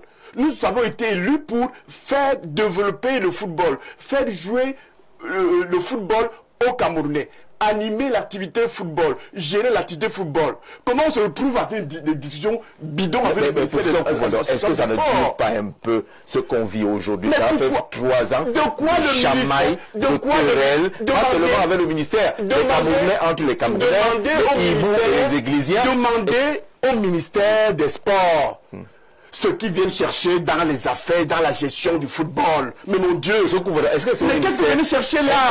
Est-ce qu'on n'est pas en train de c'est vous qui louez les avions, c'est vous qui décidez à quel moment l'avion décolle. De quoi vous vous mêlez? Vous êtes l'autorité de tutelle. L'autorité de tutelle ne se mêle pas de la gestion. Mais mon Dieu. Je vais être d'accord avec vous. Mais qu'est-ce que vous venez chercher dans la maison de quelqu'un? Pas un élément qui vous fragilise, notamment cette convention qui existe. Pourquoi vous ne l'attaquez pas pour que cette convention... Nous l'avons déjà attaquée.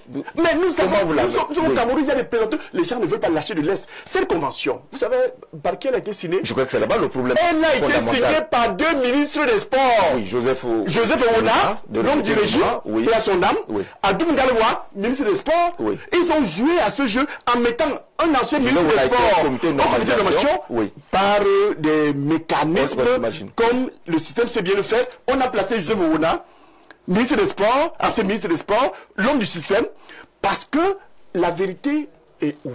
La vérité, c'est que pendant longtemps, la Fédération camerounaise de football a été un service du ministère des Sports. D'ailleurs, le service public de sport est géré par l'État. Mais à un moment donné, l'État délègue, concède le service public de sport à des fédérations.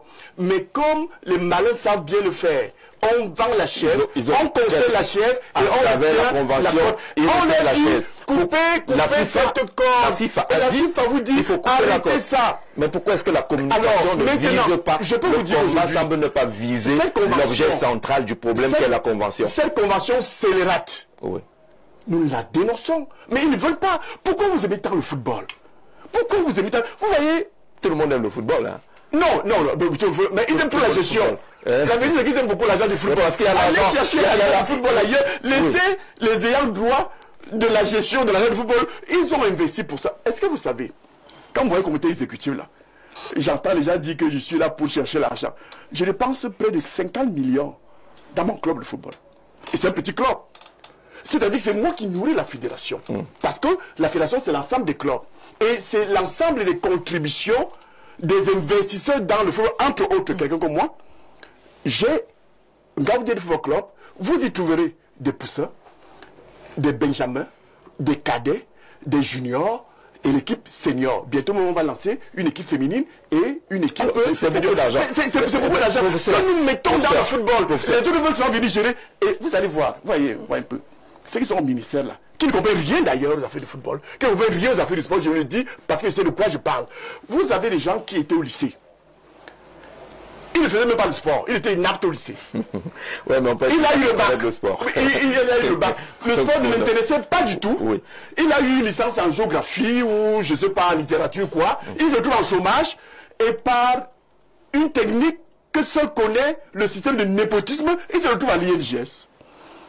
Il est professeur de sport après 2 ans. Oui, il a appris. Et maintenant, il découvre qu'il peut... Mais nous qui faisons le football, nous n'avons pas à gérer. Est-ce qu'on n'est pas en train de laisser...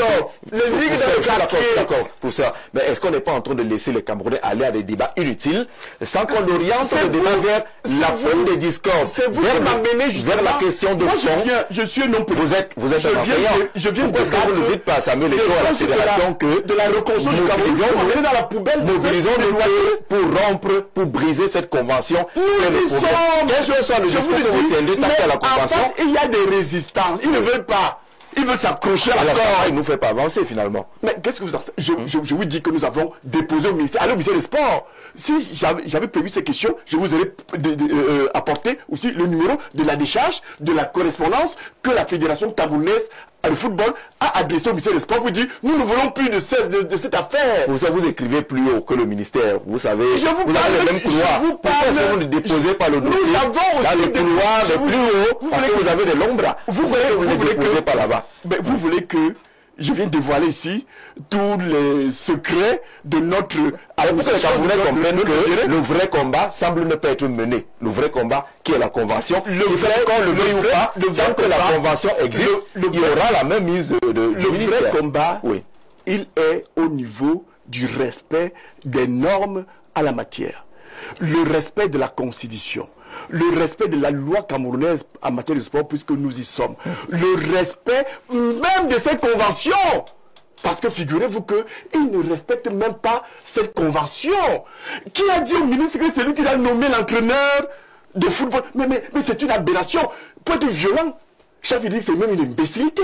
Mais la convention le prévoit. Professeur. Non, si c'est une imbécilité, elle est écrite. C'est là-bas qu'il faut la combattre. Vous avez dit. Si c'est une imbécilité, professeur, c'est écrit dans une convention. Vous posez la question, vous allez me laisser répondre. Allez-y, professeur. Vous avez dit professeur, non? Oui. Laissez-moi vous parler donc comme professeur. La convention et le texte présidentiel dit que le ministre peut mettre à disposition. C'est-à-dire, pour mettre à disposition, il faut que nous en fassions la demande. Par exemple, nous n'avons pas assez d'argent. Je suis d'accord, ça. On n'a pas assez d'argent, nous avons besoin d'entraîneurs, on n'a pas les moyens. Monsieur le ministre, vous qui avez des fonctionnaires rompus aux affaires des entraînements de football, vous qui avez les moyens de recruter même des contractuels, pouvez-vous nous venir en aide? Ou alors, si le ministre estime que le football va très mal et il est amoureux du football, il peut proposer à la Fédération Cameroun de football un entraîneur. Il faut que les deux parties se mettent d'accord. Bon, l'autorité de tutelle qui affecte un entraîneur et l'autorité qui est utilisatrice, que les deux s'accordent pour que les choses aillent bien. Tout ce que nous vivons aujourd'hui part justement de là. Dans la Moufakon, vous voulez dire qu'on y est là-bas. Les sages là-bas disent que faut pas regarder là où tu as trébuché, là où tu es tombé, regarde là où tu as trébuché. Les problèmes que nous vivons aujourd'hui sur le banc de touche viennent justement de ce que le ministère a imposé un staff technique à la fédération. C'est un peu comme si Monsieur Jarzarzi, tout ce qui se passe aujourd'hui, ce ne sont que des conséquences. Vous imposez une épouse à votre fils. Peut-être vous n'avez pas encore l'âge d'avoir un fils de mari. Si vous imposez une épouse, montez, descendez, allez à gauche, allez à droite, la relation ne sera jamais harmonieuse. Je parle sous le contrôle de la charmante dame qui a côté de moi. Vous demandez à un employeur, vous forcez un employeur à avoir un employé, mais mon Dieu, c'est, je dis que, je vais encore dire violent, c'est une imbécilité. Professeur, il se dit que vous combattez Marc Brice. Qui est non, mais professeur, je refuse la question. Je refuse la question parce que vous avez... Je suis d'accord, vous n'avez rien répondu. Je dis ceci, vous invitez sur un plateau un leader politique, et pas des moindres, un professeur d'université, et vous mettez sur la table Marc Brice. Qui est-il quand je parle dans mon pays?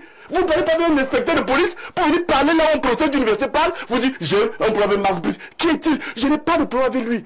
Et je peux vous dire que si c'était qu'un coup vendeur, ce monsieur ne serait plus à la FECAFO. Il ne serait même plus sur le banc de touche. Mais je suis comme membre du comité exécutif. J'ai été mis en minorité. Là, vous avez refusé de le féliciter. Voilà. J'ai entendu. Pourquoi je le féliciterais, ce monsieur? Cette question-là. Oui. Pourquoi je félicite? Qu'est-ce qu'il est le problème? Même s'il m'apporte le trophée de la planète Jupiter. Vous le félicitez parce qu'il m'insulte, je dois le féliciter. D'accord. Parce qu'il insulte des champions olympiques camerounais. Ntoumipile, c'est un champion olympique. Il insulte des champions olympiques camerounais. On applaudit, on ouvre le champagne. Parce que quelqu'un insulte les champions olympiques. Alors, vous savez ce que c'est un champion olympique? Ntoumipile est champion olympique. Oui. Samuel était champion olympique. Laissons les autres trophées. Mais lorsque vous avez un champion olympique, comme Shalom Bango, François Bango, vous avez des gens comme Mouma. Je parle des champions olympiques de 2020 en football. En matière de sport, il n'y a pas plus grand trophée que la médaille d'or aux Jeux Olympiques. Quel que soit ce que vous pouvez reprocher à des icônes. D'accord. Alors, comme celle-là, eh bien, on fait venir un zemzem, moins que rien. Je le dis. D'accord. Parce qu'il ne faut pas faire ce que vous reprochez à Marc Brice, ne le faites pas. Voilà, je retire. Vous également. Je dis, je demande pardon au spectateur. Est-ce que je dis pas, vous n'avez pas à nous poser des questions de ce type sur le plateau où je vais parler de la refondation du Cameroun, de la reconstruction du Cameroun, qui passera évidemment par le sport. On ne peut pas parler de refondation, ça intégrer le sport. Vous avez un problème avec qui? Avec qui? Mais mon Dieu, on n'avait pas moi, monsieur. Il a répondu. D'une façon ou d'une autre, il a fini par répondre. Mais professeur, est-ce qu'on n'est pas face à des camps un peu trop radicaux dans cette affaire au point où on a oublié notre réalité, nos réalités africaines? Asseyons-nous sous un arbre. Qu'est-ce qui vous dépasse? Professeur Koupondor, professeur Mouele Kombi, qu'est-ce qui vous dépasse pour vous asseyez au nom du Cameroun? Si vous avez suivi la dernière actualité, j'ai dit à monsieur le ministre en charge des sports, qui est un camarade de classe, qui est un collègue aujourd'hui. Nous nous connaissons depuis très longtemps. Nous avons discuté, vous avez vu les images. Mais débattons. J'ai posé la question. Vous venez à une réunion d'État au ministère des Sports. Vous parlez du banc de touche. Vous venez parler du banc de touche. Demandez à les personnes que vous avez mises à notre disposition de venir nous voir et nous en discutons. Expliquez-moi pourquoi vous voulez avoir tel au banc de touche. Parce qu'il faut voir, lorsqu'on doit mettre les gens sur un banc de touche, il n'y a pas que les aspects techniques purement footballistiques. Il y a amené ça. Il y a les kinés sur le banc de touche. Oui. Il y a le gars de matériel. Alors lorsque vous avez 7 places sur le banc de touche, vous devez discuter. Vous avez une solution. Mais alors vous avez un entraîneur qui vous dit que il ne viendra jamais chez vous parce que vous n'êtes rien pour lui. Il a été recruté par la présidence de la République. Il n'a rien à cirer avec vous. Il n'a rien à faire avec vous. Il fait ce qu'il veut. Et il ne peut même pas venir vous dire voici mon... Parce qu'on doit avoir des discussions pour savoir. Nous avons 15 personnes dans le staff technique et pléthorique à la Camerounaise. Combien de personnes doivent se mettre au banc de touche? On dit par exemple 7, selon la réglementation de l'organisateur de la compétition. Nous sommes 15. Qu'est-ce qu'on fait? Il faut choisir les uns. Vous devez pouvoir vous entendre. Pourquoi Omar Biyik, c'est un entraîneur, non? Oui. Il est battu. Vous avez vu dernièrement, il y avait des joueurs qui ont été appelés pour jouer le match, qui se retrouvent à la tribune. Parce qu'il y a un nombre de places limitées pour les réservistes. Lorsqu'on s'entend bien, on discute et on dit, ok, voilà les 11 qui seront entrants, voilà ceux qui seront au banc de touche. Mais comme il n'y a pas assez de place sur le banc de touche, eh bien, toi, tu seras. Mais pourquoi vous ne lâchez pas du lest sur une question aussi basique, aussi simple qu'un banc de touche qui commence à embrouiller les Camerounais pendant des années, des semaines et des semaines. Vous avez vu les Lions faire également une sortie là-dessus. Vos propres joueurs ont fait une sortie là-dessus. Ça veut dire qu'ils vous appellent à... Les joueurs n'ont fait... Je vous en prie. Oui. Les joueurs n'ont fait aucune sortie. Ah bon? Au moment où ils doivent se reposer à minuit, ce qu'on a regardé, on rédige quelque chose quelque part, on vient mettre dans une enveloppe. Mais les choses vues, c'est les Lions qui font une sortie, professeur. Regardez l'attitude des joueurs. Celui qui lit a même du mal à lire, parce que lui, vous voyez, il y a des entraîneurs qui n'ont même pas pu lire les noms des joueurs qui ont convoqué eux-mêmes. Là, on n'a pas le problème. Mais écoutez, vous voyez quand ça veut dire que vous balayez ça d'un revers de la main parce que vous estimez que c'est pas écrit. Un jeune d'abord, pour qu'on ait une connaissance des activités de football. Oui. Un joueur n'a pas choisi son entraîneur. Mais c'est très grave. Mais si le joueur doit choisir son entraîneur, ça veut dire que la fédération un très grand joueur qui dit dans une interview, et vous allez regarder cela, qu'il a son mot à dire dans le choix du staff technique. Qui est ça? Samuel Eto'o. C'est le président de la fédération camerounaise. Il le disait avant le président de la fédération. C'est une vidéo d'avant. Oui, d'avant. Il n'était pas encore président de la fédération. Je vous dis. Mais vous savez que le joueur de charisme dans une équipe, on le consulte un peu quand même. Je suis président de club depuis 25 ans. Oui. Je suis président de club. Quand je parle de football dans ce pays, je sais de quoi je parle. De la gestion d'un groupe de jeunes. Il y a toujours des concertations. Voilà, on est d'accord. Des concertations entre les joueurs même d'abord. Il arrive que les joueurs s'asseyent. Ils disent, les gars, pour gagner ce match, qui est prêt à jouer? Ils discutent entre eux. Quand ils ont fini de discuter, ils vont voir l'entraîneur. Monsieur l'entraîneur, je parle de mécanismes. Donc, l'entraîneur discute avec les joueurs. Et l'entraîneur discute pas seulement avec les joueurs. L'entraîneur discute avec le staff médical. Parce que quelqu'un vous dit qu'il est en forme alors que le médecin vous dit, non, ce monsieur a un problème médical. Vous savez que nous avons perdu un joueur sur un terrain de football. C'est pour vous dire qu'il n'y a pas que la technique, le talent. Le médecin peut vous dire. Donc, tout ce beau monde-là s'assoit et discute. On doit aussi consulter l'administration. Faut-il vous dire que dans l'organisation d'un match, eh bien, c'est 90% d'administration. Lorsque vous avez choisi votre staff, l'administration est là pour vous dire, attention, on doit se concerter. Le jeu que vous voulez mettre là, est-ce que vous savez qu'il y a 2 cartons jaunes? Peut-être ça vous a échappé. C'est peut-être l'administration de la fédération qui vient vous le rappeler. Vous me dites que un président de club, moi président de club, vous représentez le Gaoundé FC, je suis capable, au moment où les vestiaires, de dire à un entraîneur, monsieur, vous n'entrez pas ici. C'est monsieur le patron. On vous le conseille. Mais on a entendu dans ce bas monde, au Cameroun, un entraîneur qui vous dit que il interdit l'accès des vestiaires. C'est fait divers, ça. Au président, vous voulez dire qu'on a dans le fait divers? Nous y entrons. Vous m'amenez dans la gadou, j'entre avec vous. Non, non, c'est vous qui êtes devant là. C'est vous qui êtes devant là. Moi, je suis pas là. Et vous dit, vous êtes devant là. Comme si, monsieur Jean Zanzé, vous avez votre cuisinier à la maison, vous avez recruté ou qu'on a mis à votre disposition, et votre cuisinier vous dit, vous n'avez pas le droit d'entrer dans la cuisine. Mais c'est n'entrons pas dans ça. Alors, l'appel à la concertation, parce que les Camerounais, vous êtes quand même conscients que cette affaire atteint des proportions assez difficiles au niveau de la cohésion sociale. Quelle proportion? Il y a des camps qui... Les affaires de jeu. J'aimerais que le débat le jeu peut être dangereux à la fin. J'aimerais voir les Camerounais débattre en dénonçant qu'il y ait des camps qui se forment sur la salubrité à Yaoundé. Sur le problème du nord-ouest et du sud-ouest, je serais heureux de voir les Camerounais débattre. Sur les problèmes de notre armée qui n'est pas souvent suffisamment bien équipée, alors que les généraux, quelque part, ils sont installés. Ça devrait j'aimerais qu'on débatte ça. Mais ça devrait interpeller notre temps à divertir l'opinion. Ça devrait interpeller nos attitudes, nous tous. Avec les affaires de jeu, moi je vous dis... Ça devrait interpeller nos attitudes, nous tous, non? Je suis professeur d'université. Je suis un homme politique. Le football, pour moi, c'est un divertissement. Je me divertis. Quand j'ai fini mes cours à l'université, quand j'ai fini de faire la recherche, quand j'ai fini de faire mes réunions politiques, pour me détendre, je vais voir mes enfants jouer. C'est un divertissement au commencement. On a fini par faire un divertissement, une affaire d'État, parce que les hommes d'État courent après l'argent que génère le football. Parce qu'il faut le dire. C'est une question. Vous, les hommes politiques, vous avez besoin de cela, non? Le président mais pas l'argent du contribuable. Le président a besoin de cela.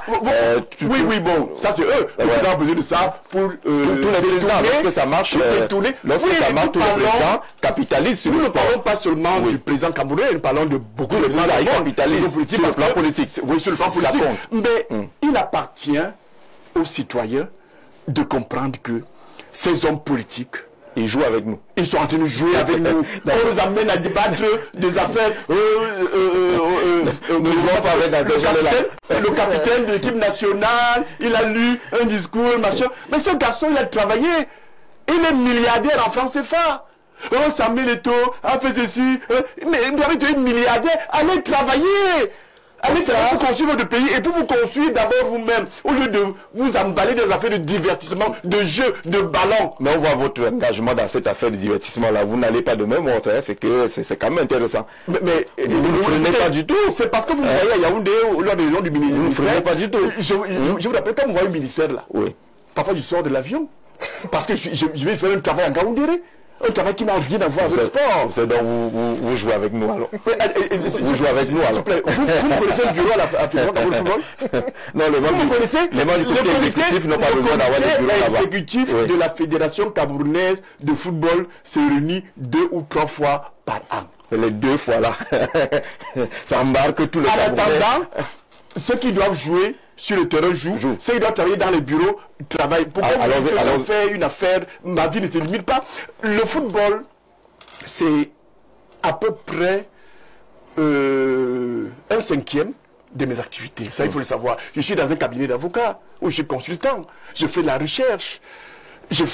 Je dirige les thèses de doctorat. J'enseigne à l'université. Je fais de la politique. Je parcours le Cameroun pour chercher les candidats pour les élections de 2026. Il y a déjà eu le candidat Kéry Mouna pour l'élection présidentielle. Et vous me ramenez aux affaires de football, les affaires de jeu. Permettez que je fasse un petit pont. Gaoundéré FC, quand la première division... Vous savez combien de clubs il y a au Cameroun? Non, pourquoi Gaoundéré n'est pas en première division? Oui, Gaoundéré n'est pas en première division. Que vous avez. Ce n'est pas les connaissances. Je vous ai dit, c'est un divertissement. D'ailleurs, je vais vous dire, le concept Gaoundéré Football Club, c'est avant tout une école. Je vous ai dit tout à l'heure que j'ai les poussins. Vous voulez que les poussins viennent jouer en première division? Oui, ils jouent et ils remportent des... Tiens, au mois d'août dernier, les cadets de Gaoundéré Football Club sont partis de Gaoundéré pour aller remporter un tournoi qui se jouait justement à Kono. Félicitations. C'est pour vous dire que nous travaillons. Et le football en Gaoundéré Football Club ne se limite pas au championnat d'élite. Nous faisons du football. Nous faisons de l'apprentissage. Nous faisons de la formation. Et ça occupe près de 9/10 de nos activités. Pour vous dire que Gaoundéré Football existe, Gaoundéré Football Club vit et son arrivée en élite sûrement l'an prochain après les Interpools parce que nous serons champions de la Ligue régionale d'Amawa. Ce ne sera arrêté que la cerise sur le gros gâteau Gaoundéré Football Club. Pour ça, revient en politique. Vous avez investi Cabral, puis à Kerimona. Est-ce à dire que vous êtes un parti Nyango ou alors vous vendez plus offrant? Oui. les gens pensent que, pour moi c'est un compliment, tout parti politique doit être Nyango. C'est-à-dire que c'est un parti qui porte tout le monde pour les amener à meilleurs êtres. Oui. Avec un conducteur qui n'est pas forcément le propriétaire du car. Mais vous avez les partis... Le conducteur devient motorboy, c'est quand même assez surprenant, non? Non, je ne suis... Vous refusez de conduire votre car vous-même. Il y a plusieurs figures. Oui. Hein? On a une voiture dans le parti. On peut changer le conducteur, comme vous dites, Nyango, oui, Nyango. Mais je dis, entrez, tout le monde, entrez. Allons-y. Quitte que vous soyez entrés, je vous amène au bonheur. Et ils sont nombreux qui sont entrés dans le parti Nyango, qui sont aujourd'hui députés, vous en doutez? Je vous rappelle que les députés du PCRN, c'est la fabrication du parti Univers, parce qu'il a fallu que le parti Univers, sur le plan politique, fasse émerger Kabalibi, qu'il ait une popularité sur le plan politique, il en avait bien sûrement sur un autre plan.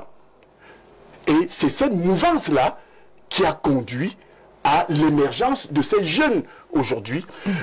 Et puis, vous pensez que le parti Nyango a porté un jeune qui au départ n'était rien du tout sur le plan politique et l'a mené à être candidat à une élection présidentielle? C'est ça le Nyango. C'est pas cette histoire où quelqu'un, le parti c'est lui, jusqu'à la mort, candidat naturel. On dit mais tu es même déjà vieux, libère un peu le plancher, tu ne peux même plus conduire. Il dit ce sera moi, jusqu'à ma mort. Même enterré, il serait toujours candidat, il serait toujours président. Non. Nous on est un parti Nyango, le parti Univers est un parti Nyango qui porte tout le monde, qui porte tous les Camerounais.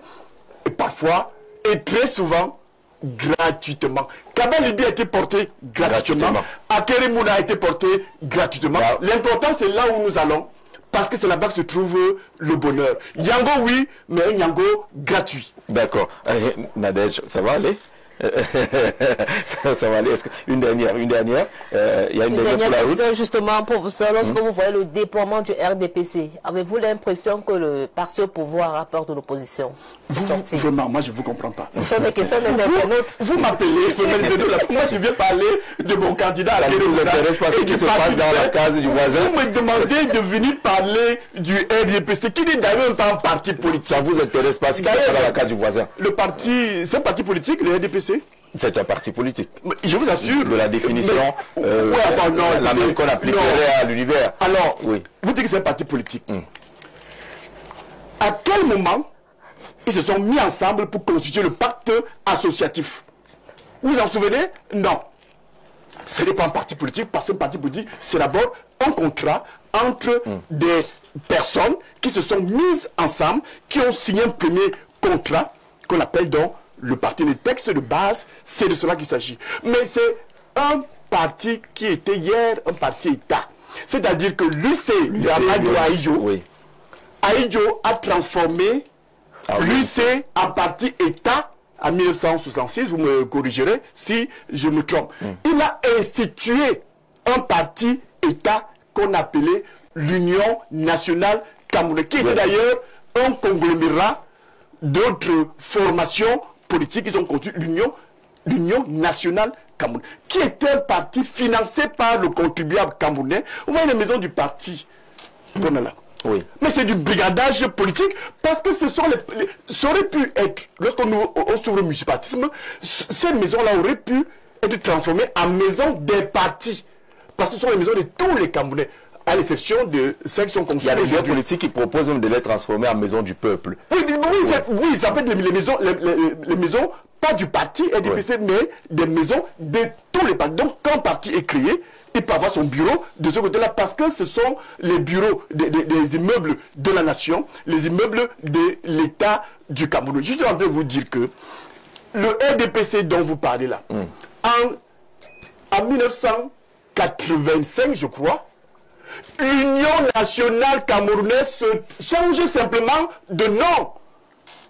Et le fonctionnement de ce parti, dans lequel j'étais, je le dis aujourd'hui avec beaucoup de regrets, fonctionne avec les autorités étatiques. Je sais de quoi je parle. Quand un sous-préfet arrive quelque part, la première des choses, c'est installer chercher des personnes qui peuvent présenter à sa hiérarchie comme étant les militants du RDPC. C'est lui qui organise parfois les bureaux de comité de base, bureaux de section, pas sans solliciter forcément le bon vouloir de ceux à qui il s'adresse. Il vous regarde, moi je l'ai vu, je ne citerai pas la localité, où le sous-préfet arrive, dit, qui est président du comité de base de ce village?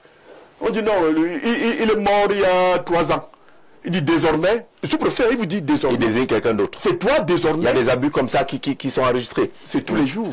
C'est pour vous dire simplement que vous m'amenez à parler d'un RDPC qui n'est pas un parti politique. Les partis politiques, on les connaît. Univers en est un. Parce qu'il y a un pacte. Sauf que ce parti est là, et dans la perspective de la prochaine élection, ce parti aura forcément un candidat à cette élection-là. Et il se dit que pour que l'opposition soit forte, il faut que les coalitions soient également fortes. Vous n'êtes plus à l'ATP, il y a l'APC à gauche, et puis vous avez votre structure également. Mais est-ce que cette approche tient? Je voudrais vous laisser répondre. Est-ce que cette approche qui appelle, selon une certaine opinion, l'opposition à se mettre forcément ensemble, qu'est-ce que vous appelez l'opposition? Et la voix, ça n'existe pas, ce que vous appelez opposition. Parlez-moi du parti Univers. Parlez-moi du MRC. L'opposition, c'est qui? Il y a eu une organisation qu'on appelle l'opposition. Dites-moi bien. Dites-vous bien. Pourquoi Univers, MRC et pas les autres? Ne m'appelez pas opposition. Je suis parti Univers. Et je concours avec mon candidat Akere Mouna pour la refondation du Cameroun en passant par des élections. C'est l'histoire où on va embrouiller l'opinion, demander aux leaders de partis politiques de se mettre ensemble. Mais le peuple... Mais vous êtes déjà 20 quand même, de votre côté. Bien sûr, nous devons être 30 millions. Un parti politique est fait à Nyango. Un Nyango doit aller chercher les gens un peu partout. Parce qu'il faut, gagnera celui qui aura le plus ratissé large. Et non une Je dois aller chercher parmi les militants de ce que vous appelez le RDPC. On doit ratisser large. Et vous étonnez que nous soyons à un peu plus de 20 organisations, nous devons atteindre 1000. Il s'agit pas de créer une opposition, non, d'un groupement. Oui.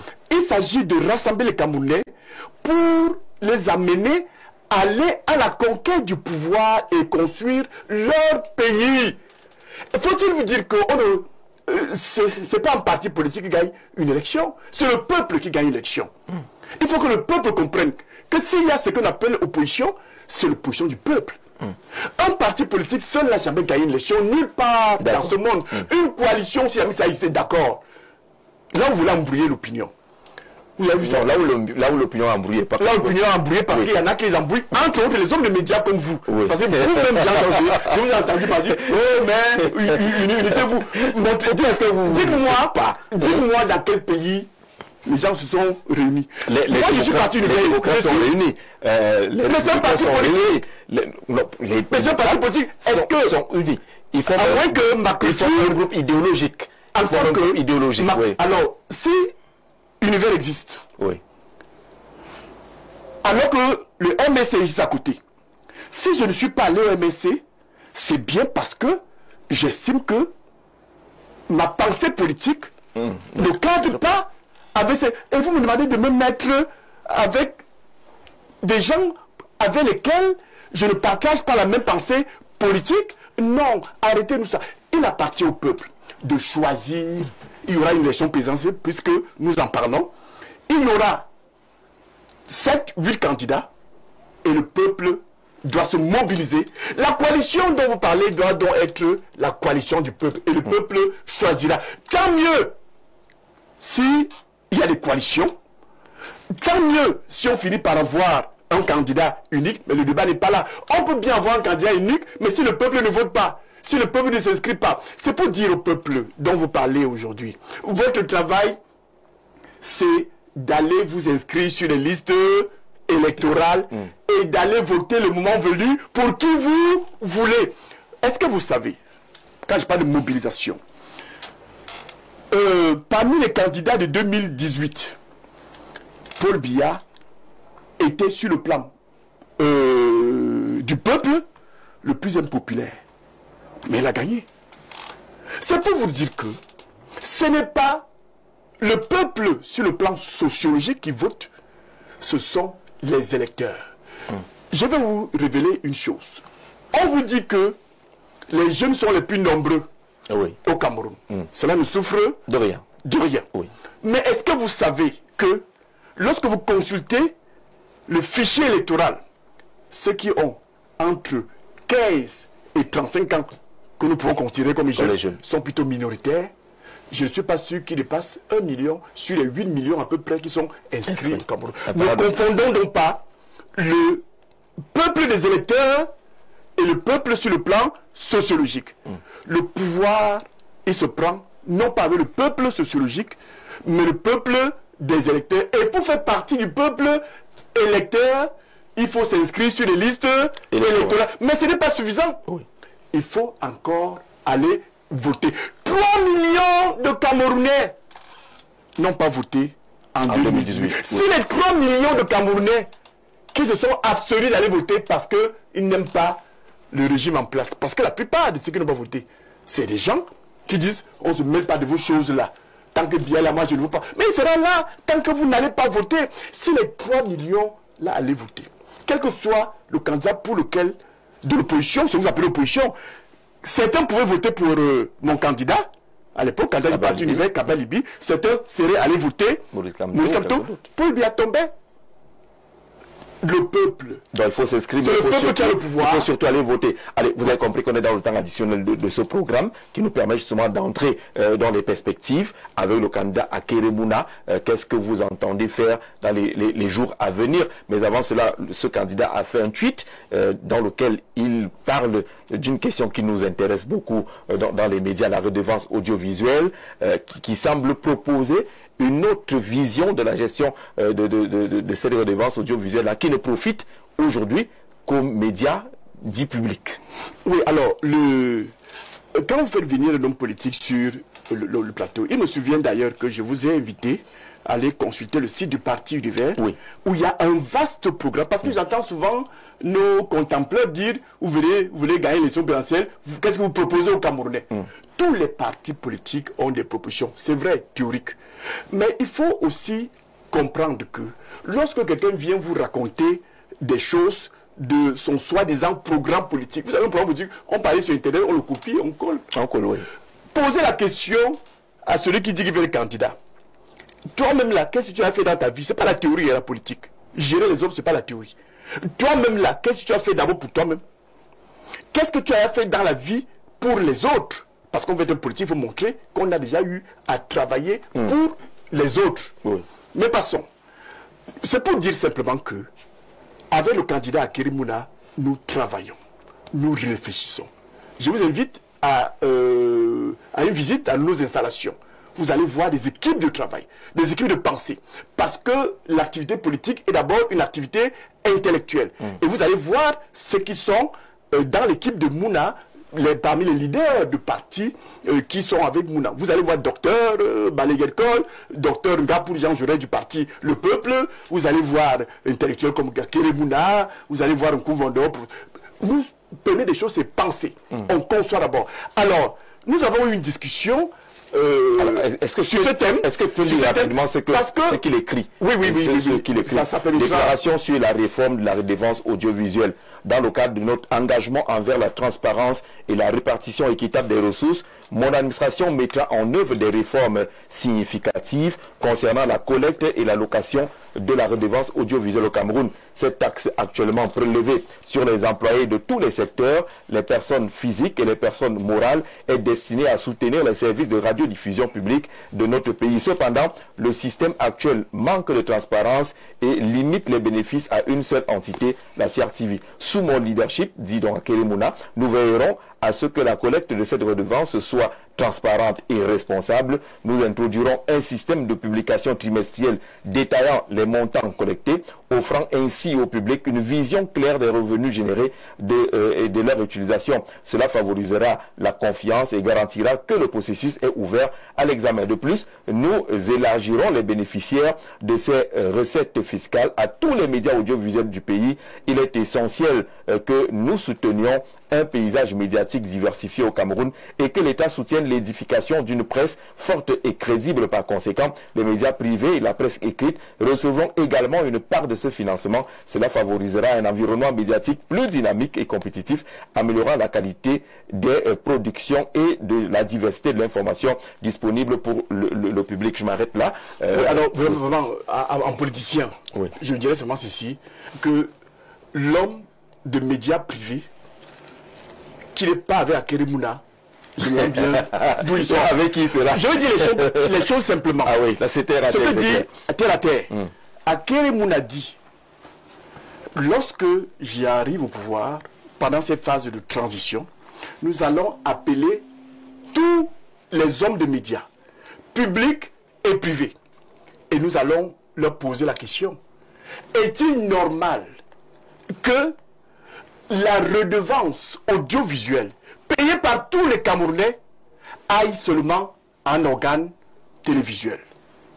Ou alors un seul organe de presse? Qui était le seul à l'époque où on avait institué cette redevance? Mais depuis belle lurette, le paysage audiovisuel, le paysage de la communication s'est diversifié. Il y a un secteur public, il y a un secteur privé.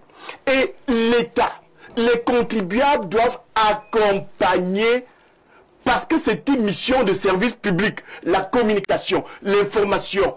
Les Camerounais doivent s'abreuver à diverses sources d'information.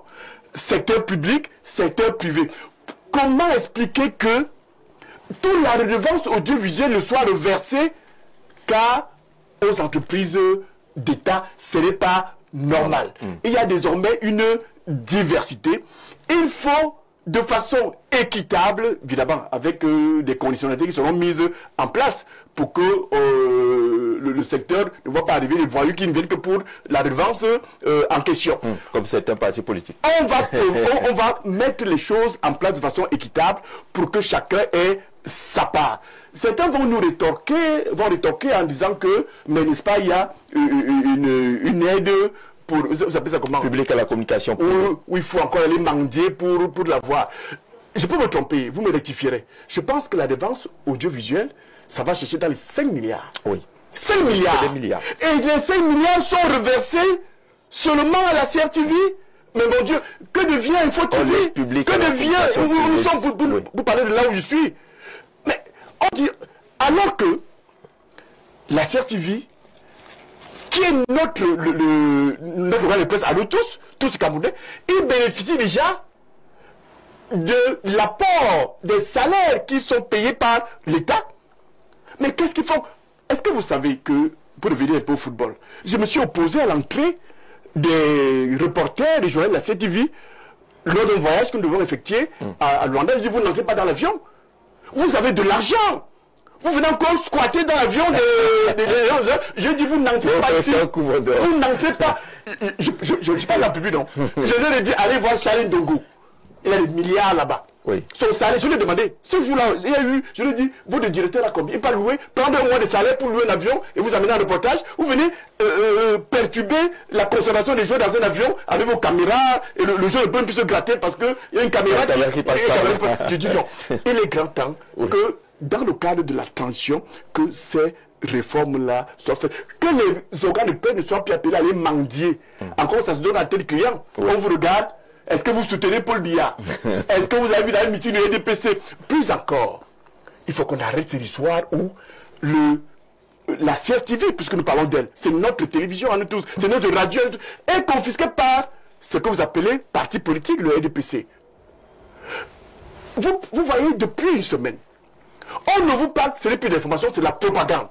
Et la propagande, avec notre argent, la propagande, c'est-à-dire qu'une entité qui est censée entité, oui. Au profit de la c'est de la tricherie. Et la tricherie commence justement là. Nous payons notre argent. Vous utilisez cet argent pour faire la promotion d'une entité privée à longueur de journée. Pendant ce temps, si Univers se pointe simplement à la CDI pour déposer un communiqué, on lui rappellera par un silence assourdissant que ici, c'est le tam-tam de Paul Biya. Nous voulons, avec Akerimuna, que nul ne puisse plus être président de la République et se présenter comme le propriétaire du Cameroun. Parce que tout se passe aujourd'hui comme si le Cameroun est la propriété de Paul Biya. Vous recevez un salaire. On dit c'est Paul Biya qui nous donne un salaire. Regardez à l'université. On nous donne des primes de recherche trimestrielles qu'on n'a pas payées jusqu'à aujourd'hui. C'est l'occasion pour moi de envoyer un message à Famille Ndongo, au ministère des Finances. J'attends mon paiement de décembre. Ça n'a pas encore été payé. Je continue à leur dire aussi. Lorsque c'est payé, faites-moi un message. Oui, je vous ferai un message. Je vais prendre un peu quelque part. Je suis en train de dire que depuis plus de 20 ans, je dirige les thèses de doctorat, les thèses, les mémoires. Je participe au jury. Je n'ai jamais été payé. Ils appellent ça la dette académique. Je n'ai jamais été payé. Ce paiement était prévu pour être distribué aux enseignants avant le 31 décembre 2024. Et j'ai vu dans la liste de ceux qui appellent le président Paul Biya à candidater. Des gens qui attendent l'argent. Des gens qui attendent l'argent. J'ai dit, mais chers collègues, finalement. Mais on donne le lait à l'enfant qui pleure. D'accord. Vous continuez à appeler votre bourreau à être le candidat. On va gérer. C'est pour vous dire qu'il y a plein de choses comme ça pour lesquelles il faut voter des formes. On peut sortir du secteur audiovisuel. Vous savez qu'il y a une entreprise qu'on appelle le crédit foncier dans ces pays, où tous les fonctionnaires sont actionnaires parce que chaque mois, on prélève de l'argent et on reverse au crédit foncier. Mais où sont les attitudes du crédit foncier, vous ne voyez pas. Et cela est donc transformé, recyclé en gros salaire versé aux personnes qui ont recul au crédit foncier par un système de népotisme sur lequel je ne veux pas revenir. D'accord. Il est question de réformer qu'il faut réformer. C'est pour ça que nous demandons aux Camerounais de permettre à Akéry Mouna et son équipe, qui a déjà fait ses preuves. Tout à l'heure, je vous disais que quand quelqu'un vous dit qu'il est candidat, posez-lui la question, c'est de savoir qu'est-ce que tu as déjà fait. Akéry Mouna, c'est depuis plus de 30 ans combattant contre la corruption et le détournement du deniers publics. Et il vous dit que le plus gros problème du Cameroun commence par là. Et comme nous sommes allés dans le sport, lorsqu'Akéry Mouna va arriver, moi je vais commencer par le ministère des Sports, que chaque fonctionnaire du ministère des Sports vienne me dire comment il a fait pour construire un immeuble de 300 millions alors qu'il gagne 200 000 francs par mois. Vous allez faire le tour de tous les ministères finalement. En effet, on commencera bien quelque part. Il faudra que celui qui n'a été que magistrat dans sa vie, il a été procureur, il est au bureau tous les jours, il a un salaire de 300 000 francs par mois. Dans son bureau, vous ne trouverez aucune quincaillerie qu'il vend là-bas. Comment fait-il pour avoir une maison de 400 millions? Vous comprenez que là-bas, c'est la traite. D'accord, on va sortir. J'ai tellement de choses à vous dire.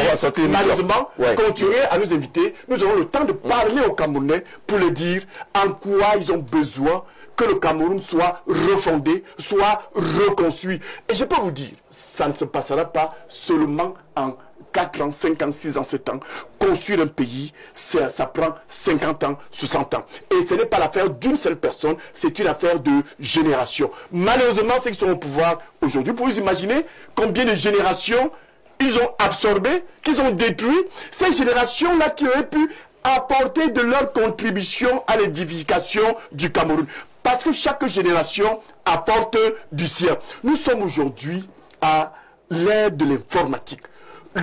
L'Internet commande le monde aujourd'hui. Mais vous avez des dirigeants de 80 ans, de 90 ans, qui sont incapables d'utiliser le téléphone portable, qui sont incapables d'ouvrir un ordinateur. Dégagez, laissez le Cameroun à une nouvelle génération. Elle mérite d'apporter aussi de sa contribution à l'édification d'un Cameroun que nous voulons meilleur. D'accord, merci professeur. Et c'est le mot de chute de cet entretien. On vous dit merci d'avoir accepté de participer à ce programme. On salue d'ailleurs toute l'équipe qui vous accompagne et qui accompagne la candidature d'Akéry Mouna qui est sur le terrain. On a vu hier et avant-hier à Yaoundé, on a rencontré vos équipes un peu partout dans la cité capitale politique du Cameroun. C'est pour cela que vous avez certainement mieux regardé l'état des poubelles que vous avez évoqué tantôt. Attends, besoin de sortir. Vous dans votre fenêtre, les odeurs des poubelles viennent vous saluer dans votre chambre. Donc, vous saluez la rue. Alors, aux téléspectateurs, n'oubliez pas les rediffusions de ce programme demain samedi à 7h du matin, dimanche à 7h et lundi à 12h30 pour réécouter et suivre à nouveau ce programme. Les portes sont ouvertes à tous les leaders politiques, hein, sans aucune distinction, afin qu'on puisse partager avec les Camerounais vos différents points de vue et vos projets pour ce pays qui nous appartient tous. Bonne soirée à tous.